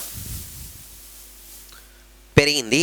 సో వినియోగం 20% తగ్గించామనుకోండి, ఖర్చు అనేది మారకుండా ఉంటుంది. దీన్ని మనం ఇంకా ఈజీగా షార్ట్కట్లో ఇలా చేయొచ్చు చూడండి. సో మొట్టమొదట 25% పెరిగింది, తర్వాత X% తగ్గినప్పుడు ఈ వినియోగంలో ఎటువంటి మార్పు ఉండకూడదు. అంటే చేంజ్ అనేది ఏమీ ఉండకూడదు. సక్సెసివ్ చేంజ్ చెప్పుకున్నాం కదా, మొట్టమొదట ఎంత ఉందో చివరి కూడా అంతే ఉండాలి. చేంజ్ అనేది ఏమీ ఉండకూడదు. అంటే ఇక్కడ చూడండి, A + B + AB / 100 కదా. ఈ మొత్తం విలువ ఎటువంటి మార్పు ఉండకూడదు కాబట్టి 0 అన్నమాట. So 25 - X + 25 × -X / 100 = 0. సో ఇది 25 - X, ఇది 4 సార్లు క్యాన్సిల్ అయితే -X/4 = 0. అంటే 25 ఇటువైపు రాసినప్పుడు X + X/4 అంటే 4X + X 5X/4 అవుతుంది. దీని నుంచి X విలువ ఎలా అవుతుంది? 25 × 4/5. సో ఇది 5 సార్లు క్యాన్సిల్ అయితే 5 × 4 అంటే 20% అనేది మనకి కావాల్సిన రిజల్ట్ అవుతుంది. సో ఈ shortcut formula A + B + AB / 100 ఉపయోగిస్తూ ఈ రకంగా చేయొచ్చు. డైరెక్ట్గా చెప్పాలి అంటే దీన్ని 100 రూపీస్ 100 కేజీస్ క్వాంటిటీ తీసుకుని ఈ రకంగా ఈజీగా సాల్వ్ చేయొచ్చు. తర్వాతి ప్రాబ్లం గమనించినట్లయితే, A యొక్క ఆదాయం B యొక్క ఆదాయానికి 16% ఎక్కువ, అలాగే B యొక్క ఆదాయం C యొక్క ఆదాయానికి 25% ఎక్కువ. అయితే A యొక్క ఆదాయం C యొక్క ఆదాయానికంటే ఎంత శాతం ఎక్కువ అన్నారు. ఓకే, సక్సెసివ్ పర్సంటేజ్ చేంజ్కి సంబంధించిన ప్రాబ్లమే ఇది. 2 రకాలుగా చేద్దాం, ఒకసారి గమనించండి. మొట్టమొదట ఇందులో అందరికంటే ఎక్కువ శాలరీ ఎవరికి ఉంది అంటే Aకు ఉంది. ఎందుకంటే A ఆదాయం B కంటే ఎక్కువ, B ఆదాయం C కంటే ఎక్కువ. అంటే C దగ్గర ఉన్న ఆదాయం కంటే Bకి ఎక్కువ ఉంది, B దగ్గర ఆదాయం కంటే Aకి ఎక్కువ ఆదాయం ఉంది. సో నేను ముందుగా ఇలా తీసుకున్నట్లయితే C దగ్గర ఉన్న ఆదాయానికంటే B దగ్గర ఆదాయం ఎలా ఉంది? B ఆదాయం C యొక్క ఆదాయానికి 25% ఎక్కువ కదా. సో C వద్ద ఉన్న ఆదాయానికి 25% కలిపితే B వద్ద అంటే B యొక్క ఆదాయం వస్తుంది. అలాగే B యొక్క ఆదాయానికి 16% కలిపినప్పుడు A యొక్క ఆదాయం రావటం జరుగుతుంది. ఓకే, అయితే ఈ A యొక్క ఆదాయం C యొక్క ఆదాయానికంటే ఎంత శాతం ఎక్కువ? అదేగా మనకు కావాల్సింది, సక్సెసివ్ పర్సంటేజ్ చేంజే కదా. సో దీన్ని ఉదాహరణకి మరొక రకంగా చేద్దాం చూడండి ఒకసారి. ఉదాహరణకి C యొక్క ఆదాయం 100 రూపాయలు అనుకుందాం. ఇది 25% పెరిగినప్పుడు B యొక్క ఆదాయం 125 రూపాయలు రావటం జరుగుతుంది. ఇది మరలా 16% పెరగాలి. 16% పెరిగింది అంటే 125 ప్లస్ అంటే 125 × 1 + 16/100 తీసుకోవచ్చు కదా. 16% పెరిగింది అంటే 16% పెరిగిందనమాట. అప్పుడు ఏమవుతుంది? ఇది 4 చూసినట్లయితే 4 సార్లు 25 సార్లు. సో 125 ఇంటూ ఇక్కడ 25 తీసుకుంటే 25 + 4 విల్ బి 29. ఇది 5 సార్లు క్యాన్సిల్ అవుతుంది. 5 × 9 45, 5 × 2 10 + 4 14, 145 రూపాయలు అవుతుంది. ఓకే, దీన్ని ఇంకా సింపుల్గా మరి ఎలా చెప్పచ్చు అంటే 16% అన్నారు కదా, అంటే 100లో 16. ఒకసారి చూడండి, 16% అన్నప్పుడు మీనింగ్ ఏంటి? 100కి 16 కదా, 100కి 16 అంటే 50 రూపాయలకి ఎంత పెరుగుదల? ఇందులో సగం 8, 25 రూపాయలు అన్నప్పుడు ఇందులో సగం 4. మనకి 125ని 16% పెంచాలి. చూడండి, 125, 100, 25 ఈ రెండు కలిపితే 16 + 4 20, అంటే 125కు 20 కలిపినప్పుడు 145 రావటం జరుగుతుంది. సో ఇప్పుడు మనకి ఏ యొక్క ఆదాయం సి యొక్క ఆదాయం కంటే ఎంత ఎక్కువ అంటే చూడండి, 145 - 100. చూడగానే చెప్పచ్చు కదా, ఇక్కడ 145 రూపాయలు, ఇక్కడ 100 రూపాయలు, అంటే 45% ఎక్కువ అని చెప్పచ్చు. ఒకవేళ ప్రాబ్లంగా చేద్దాము అంటే final minus initial by initial into 100. ఇప్పుడైనా మనకి రావటం అదే 45% ఎక్కువ. ఇప్పుడు ఇదే ప్రాబ్లమ్ని మనం సక్సెసివ్ చేంజ్ని ఉపయోగిస్తూ చేద్దాము. ముందుగా సి యొక్క ఆదాయం ప్లస్ 25% చేస్తే బి యొక్క ఆదాయం ప్లస్ 16% చేసినప్పుడు ఏ యొక్క ఆదాయం వస్తుంది. సో ఇప్పుడు పర్సంటేజ్ చేంజ్ ఏమవుతుంది అంటే a plus B plus A into b by 100. ఈ 25 4 సార్లు క్యాన్సిల్ అయితే ఈ 4 ఇందులో మరలా 4 సార్లు క్యాన్సిల్ అవుతుంది. 25 + 6 31 + 10 41 + 4 అంటే 45% అనేది రావటం జరుగుతుంది. ఈ రకంగా మనం సక్సెసివ్ పర్సంటేజ్ చేంజ్ను ఉపయోగించడం వలన ఈ ప్రాబ్లమ్స్ వితిన్ 1-2 స్టెప్స్ చాలా తక్కువ టైంలో, అంటే వితిన్ 30 to 40 సెకండ్స్లోనే మనం కంప్లీట్ చేయడానికి అవకాశం ఉంటుంది. సో తర్వాతి ప్రాబ్లం చూసినట్లయితే, ఒక ఎన్నికలో పీక్యూఆర్ అనే 3 అభ్యర్థులు పోటీ చేస్తున్నారు. ఇందులో పీకు 20% ఓట్లు వచ్చాయి. మొత్తం ఓట్లలో 20% ఓట్లు పీకు, అలాగే మిగిలిన ఓట్లలో 70% ఓట్లు క్యూకు, ఆ మిగిలిన 4800 ఓట్లు ఆర్కు రావటం జరిగింది. అయితే ఇప్పుడు ఈ ఎన్నికల్లో పీక్యూఆర్ 3లో ఎవరో ఒక అభ్యర్థి గెలుస్తారు కదా, ఎక్కువ ఓట్లు వచ్చిన వ్యక్తి ఎంత మెజారిటీతో, ఎంత ఆధిక్యంతో తన సమీప ప్రత్యర్థి మీద గెలిచాడు అనేది ఇక్కడ మనం లెక్కించాలి. సో ముందుగా చూసినట్లయితే పీక్యూఆర్ అనే 3 అభ్యర్థులు పోటీలో ఉన్నారు. పీకు 20% ఓట్లు, మిగిలిన ఓట్లలో 70% క్యూకు రావటం జరిగింది. ఆర్కు వచ్చిన ఓట్ల సంఖ్య డైరెక్ట్గా ఇవ్వటం జరిగింది. సో నేను మొత్తం ఓట్ల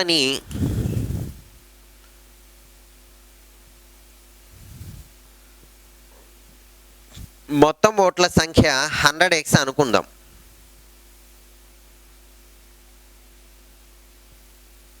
మొత్తం ఓట్ల సంఖ్య 100 × x అనుకుందాం. అనుకున్నప్పుడు ఏమైంది అంటే మనం ఓట్లు మెజారిటీ కావాలి. పర్సంటేజ్ అడిగినప్పుడు 100 తీసుకున్నా సరిపోతుంది. సో ఇప్పుడు 100 తీసుకోకూడదు కాబట్టి మొత్తం ఓట్ల సంఖ్య 100 × x అనుకుంటే పీకు ఇందులో 20% ఓట్లు వచ్చాయి కదా. సో పీకు ఇందులో 20% అన్నప్పుడు ఏమవుతుంది?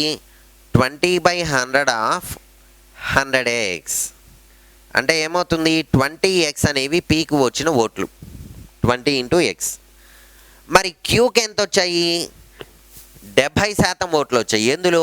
మిగిలిన ఓట్లలో 70%, అంటే 70/100 ఆఫ్ 70% ఆఫ్ రిమైనింగ్ అన్నప్పుడు చూడండి, ఇప్పుడు మొత్తం 100x ఓట్లలో పీకు 20x ఓట్లు వచ్చాయి. మిగిలినవి ఎంత అంటే 100 -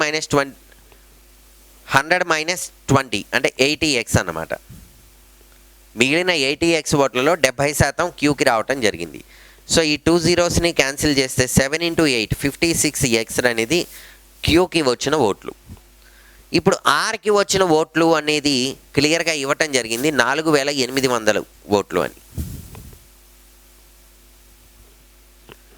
క్యూకి 4800 ఓట్లు వచ్చాయన్న.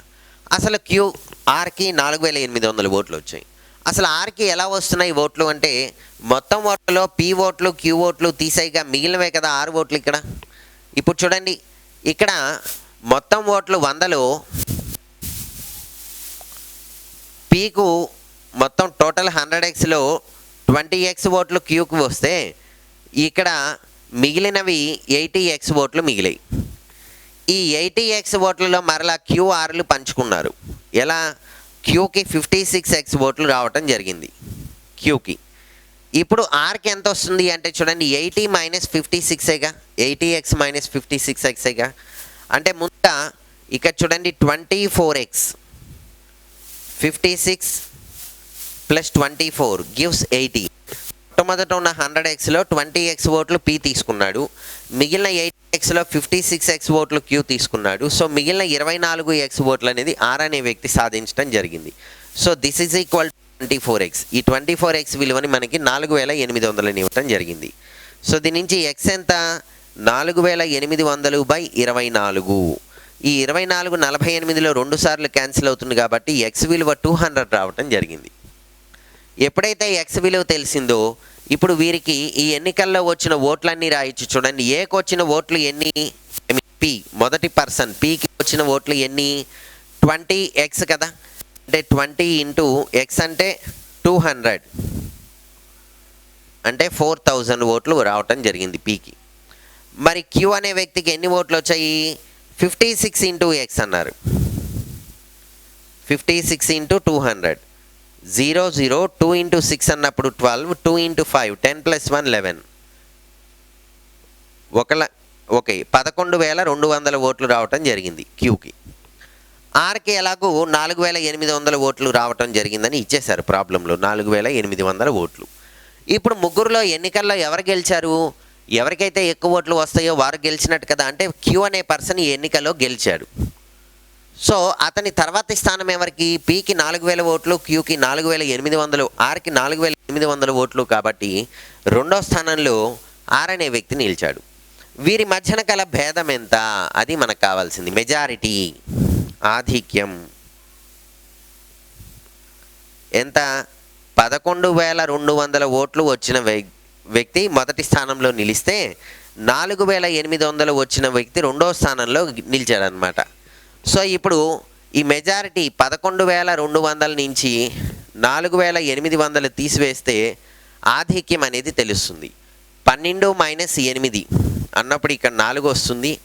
అలాగే ఇక్కడ 10 - 4 6, అంటే 6400 ఓట్లు మెజారిటీ అనేది రావటం జరిగింది.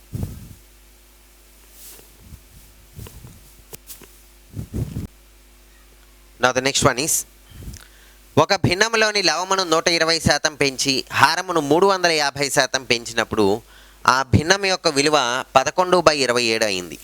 అయితే ఆ భిన్నం ఎంత అన్నారు. అంటే ఇనీషియల్గా భిన్నం ఎంతో తెలియాలి.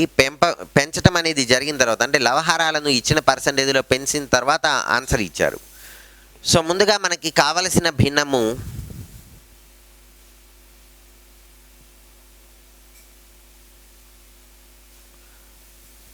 $100x/100y అనుకుందాం.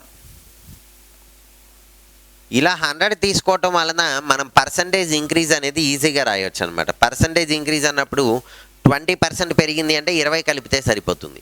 50% పెరిగింది అంటే 50 కలిపితే సరిపోతుంది. 125% పెరిగింది అంటే 125 కలిపితే సరిపోతుంది. సో ఇప్పుడు ఏమన్నారు, ఈ భిన్నంలోని లవమును 120% పెంచారు. అంటే 100xని 120% పెంచితే 100 + 120 220x అవుతుంది. అలాగే హారమును 350% పెంచారు. అంటే 100ని 350 పెంచారు. అంటే 100 + 350 450x అనమాట, 450y. ఇలా రాయటానికి వీలుగా మనం 100x/100y అని తీసుకున్నాం. సో ఇలా పెంచినప్పుడు ఈ భిన్నం యొక్క విలువ 11/27 అయింది అన్నారు. 11/27 అయింది. అయితే ఒరిజినల్ ఫ్రాక్షన్ ఎంత అనేది కనుగొనాలి. సో ఇప్పుడు చూడండి, ఇక్కడ ఈ 0 0 క్యాన్సిల్ అవుతుంది. x/y విలువ చూసినట్లయితే 11/27 ఇంటూ ఈ 45 లవంలోకి 22 హారంలోకి రావటం జరుగుతుంది. 22/45 విల్ బి ద రెసిప్రోకల్. ఈ 11 22లో 2 సార్లు క్యాన్సిల్ అవుతుంది. ఈ రెండింటిలోనూ 9 క్యాన్సిల్ అవుతుంది. చూడండి, ఇక్కడ 3 సార్లు, ఇక్కడ 5 సార్లు. సో మిగిలింది 5/3 ఇంటూ 2 R అనేది జరుగుతుంది. సో యాక్చువల్గా ఫ్రాక్షన్ని మనం 100x/100y అనుకున్నాం కదా. అంటే ఇదేమవుతుంది, 5 × 100/6 × 100. రెండు 100 కాబట్టి ఈ రెండు క్యాన్సిల్ అయితే మనకు 5/6 రావటం జరుగుతుంది. సో x/y అని తీసుకోవచ్చు. మనం తీసుకోవటానికి 100x/100y అని తీసుకున్నప్పటికీ దాని విలువ x/y. మరి 100x/100y ఎందుకు తీసుకున్నాము అంటే పర్సంటేజ్ యాడ్ చేయడానికి వీలుగా ఈజీగా ఉండటం కోసం ఈ రకంగా తీసుకున్నాం. సో తర్వాతి ప్రాబ్లం చూసినట్లయితే, ఒక వ్యక్తి 35,645 రూపాయలతో బైక్ను మరియు 24,355 రూపాయలతో టీవీని కొని అతని సంపాదనలో మిగిలిన 20% దాచి ఉంచాడు. అయితే అతని యొక్క ఆదాయం ఎంత అన్నాడు. అంటే అతని మొత్తం ఆదాయంలో 20% దాచాడు, మిగిల్చాడు, కాబట్టి ఖర్చు పెట్టింది ఎంత అంటే 80% అని ఈజీగా చెప్పచ్చు. సో అతని సంపాదనలోని 80% అనేది ఈ రెండు కొనటానికి సరిపోయింది. సో అసలు ఇక్కడ ముందుగా చూసినట్లయితే సో బైక్ని కొనటానికి 35,645 రూపాయలు, అలాగే టీవీ కోసం 24,355 రూపాయలు వెచ్చించాడు కదా. సో మొత్తం ఖర్చు ఎంత అంటే చూద్దాము.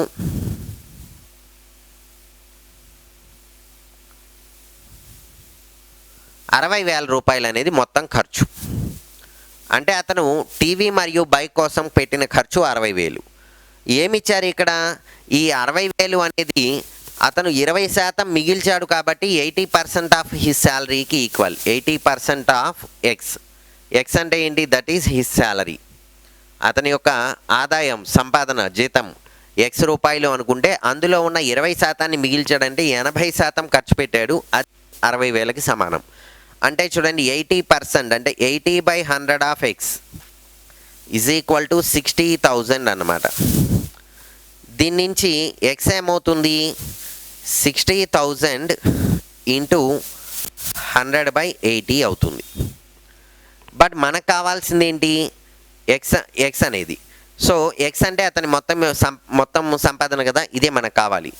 సో చూడండి ఇక్కడ ఈ 20 క్యాన్సిల్ చేసినట్లయితే ఇందులో 4 టైమ్స్, ఇందులో 5 టైమ్స్ అవుతుంది. ఇప్పుడు ఈ 4తో దీన్ని డివైడ్ చేద్దాం, మల్టిప్లై చేద్దాం. డివైజన్ చూడండి, 60లో 4 అనేది 15 సార్లు పోతే 15,000 ఇంటూ 5 అంటే 75,000 రూపాయలు అనేది ఎక్స్కి సమానం. అంటే అతని యొక్క మొత్తం సంపాదన ఆదాయం 75,000, అందులో 20% దాచి మిగిలిన 80%తో అంటే 60,000తో ఈ రెండు వస్తువులు కొనటం జరిగింది.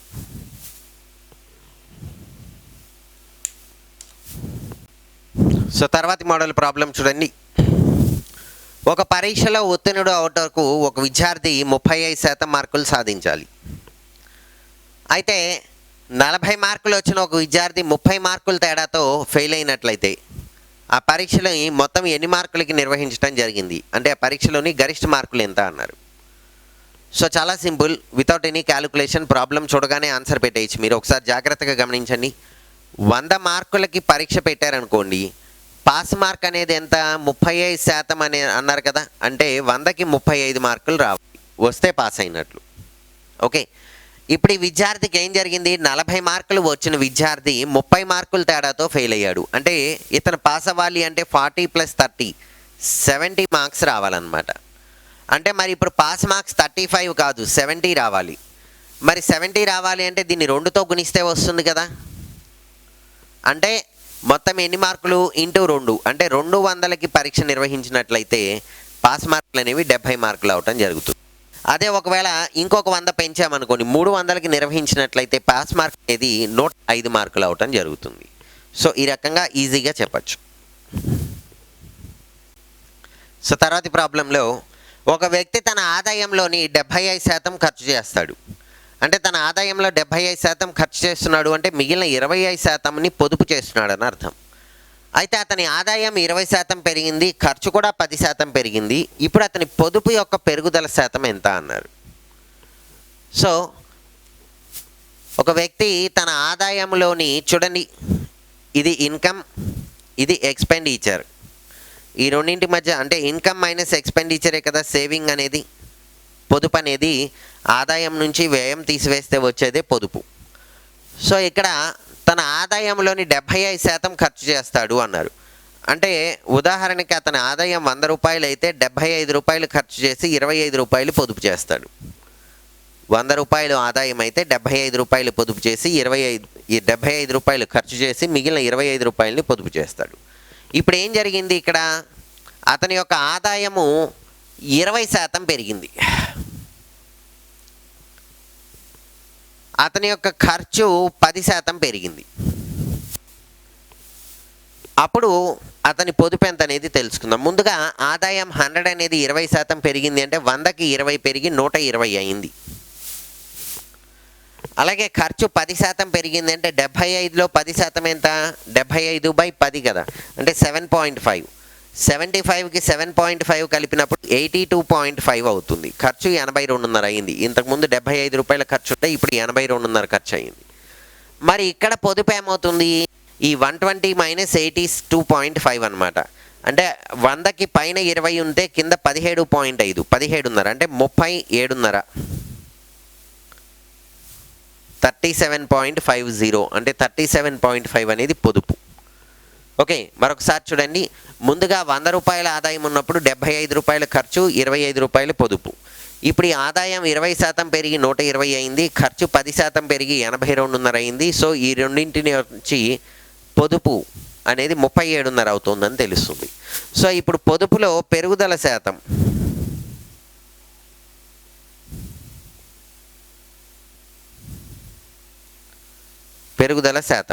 చూడండి, 37.5 - 25 బై ఒరిజినల్ 25 × 100. ఈ 25 100లో 4 సార్లు క్యాన్సిల్ అవుతుంది. ఇదెంత? 37.5 - 25 అన్నప్పుడు 12.5 × 4. 12.5ని 2తో గుణించినప్పుడు 25 అవుతుంది, 4తో గుణించినప్పుడు 50 అవుతుంది. సో 50%, 50% అనేది అతని పొదుపులోని పెరుగుదల శాతం. తర్వాతి మోడల్ పరీక్ష ప్రాబ్లము చూడండి ఒకసారి. ఇక్కడ ఒక విద్యార్థి 4 పరీక్షలు రాశాడు. ఉదాహరణకి మ్యాథ్స్, ఫిజిక్స్ అండ్ ఇంగ్లీష్లో 4 పరీక్షలు రాయటం జరిగింది. వీటి యొక్క గరిష్ట మార్కులు 1:1:2:2 అన్నారు. అయితే అతను మొత్తం టోటల్ మార్కులు 80% మార్కులు సాధించాడు. 80% మార్కులు సాధించాడు. మరియు అతని యొక్క మార్కుల నిష్పత్తి 4:8:13:15 అన్నారు. మార్కుల నిష్పత్తి 4:8:13:15. అయితే అతను ఎన్ని పరీక్షల్లో 90% పైగా మార్కులు సాధించాడు అని అడిగారు. సో ముందుగా గరిష్ట మార్కుల నిష్పత్తి చూడండి. ఇక్కడ గరిష్ట మార్కులు నిష్పత్తి ఎలా ఇచ్చారు చూడండి. 1:1:2:2 అన్నారు కదా. సో నేనేం చేస్తున్నానంటే, ఉదాహరణకి ఇక్కడ మ్యాథ్స్, ఫిజిక్స్, కెమిస్ట్రీ, ఇంగ్లీష్ అనుకున్నాం కదా. 1:1 అంటే 100, 2:2 కాబట్టి 200 మార్క్స్కి ఎగ్జామ్ జరిగింది అనుకుందాం. అంటే మ్యాథ్స్, ఫిజిక్స్లు 100 మార్క్స్కి, కెమిస్ట్రీ అండ్ ఇంగ్లీష్లు 200 మార్క్స్కి జరిగాయి అనుకుందాం. ఓకే, అయితే ఇప్పుడు టోటల్ ఏమవుతుంది? టోటల్ మార్క్స్ ఎంతకి జరిగింది ఎగ్జామ్ చూడండి. 200 + 200, 100 + 100 + 100 అంటే టోటల్ 600 మార్క్స్కి ఎగ్జామ్ అనేది జరిగింది. సో మొత్తం 4 పరీక్షల్లో వచ్చిన గరిష్ట మార్కుల మొత్తం అనేది 600 మార్కులు. అయితే అతను అందులో 80% మార్కులు సాధించాడు. అంటే చూడండి, విద్యార్థి సాధించిన మార్కులు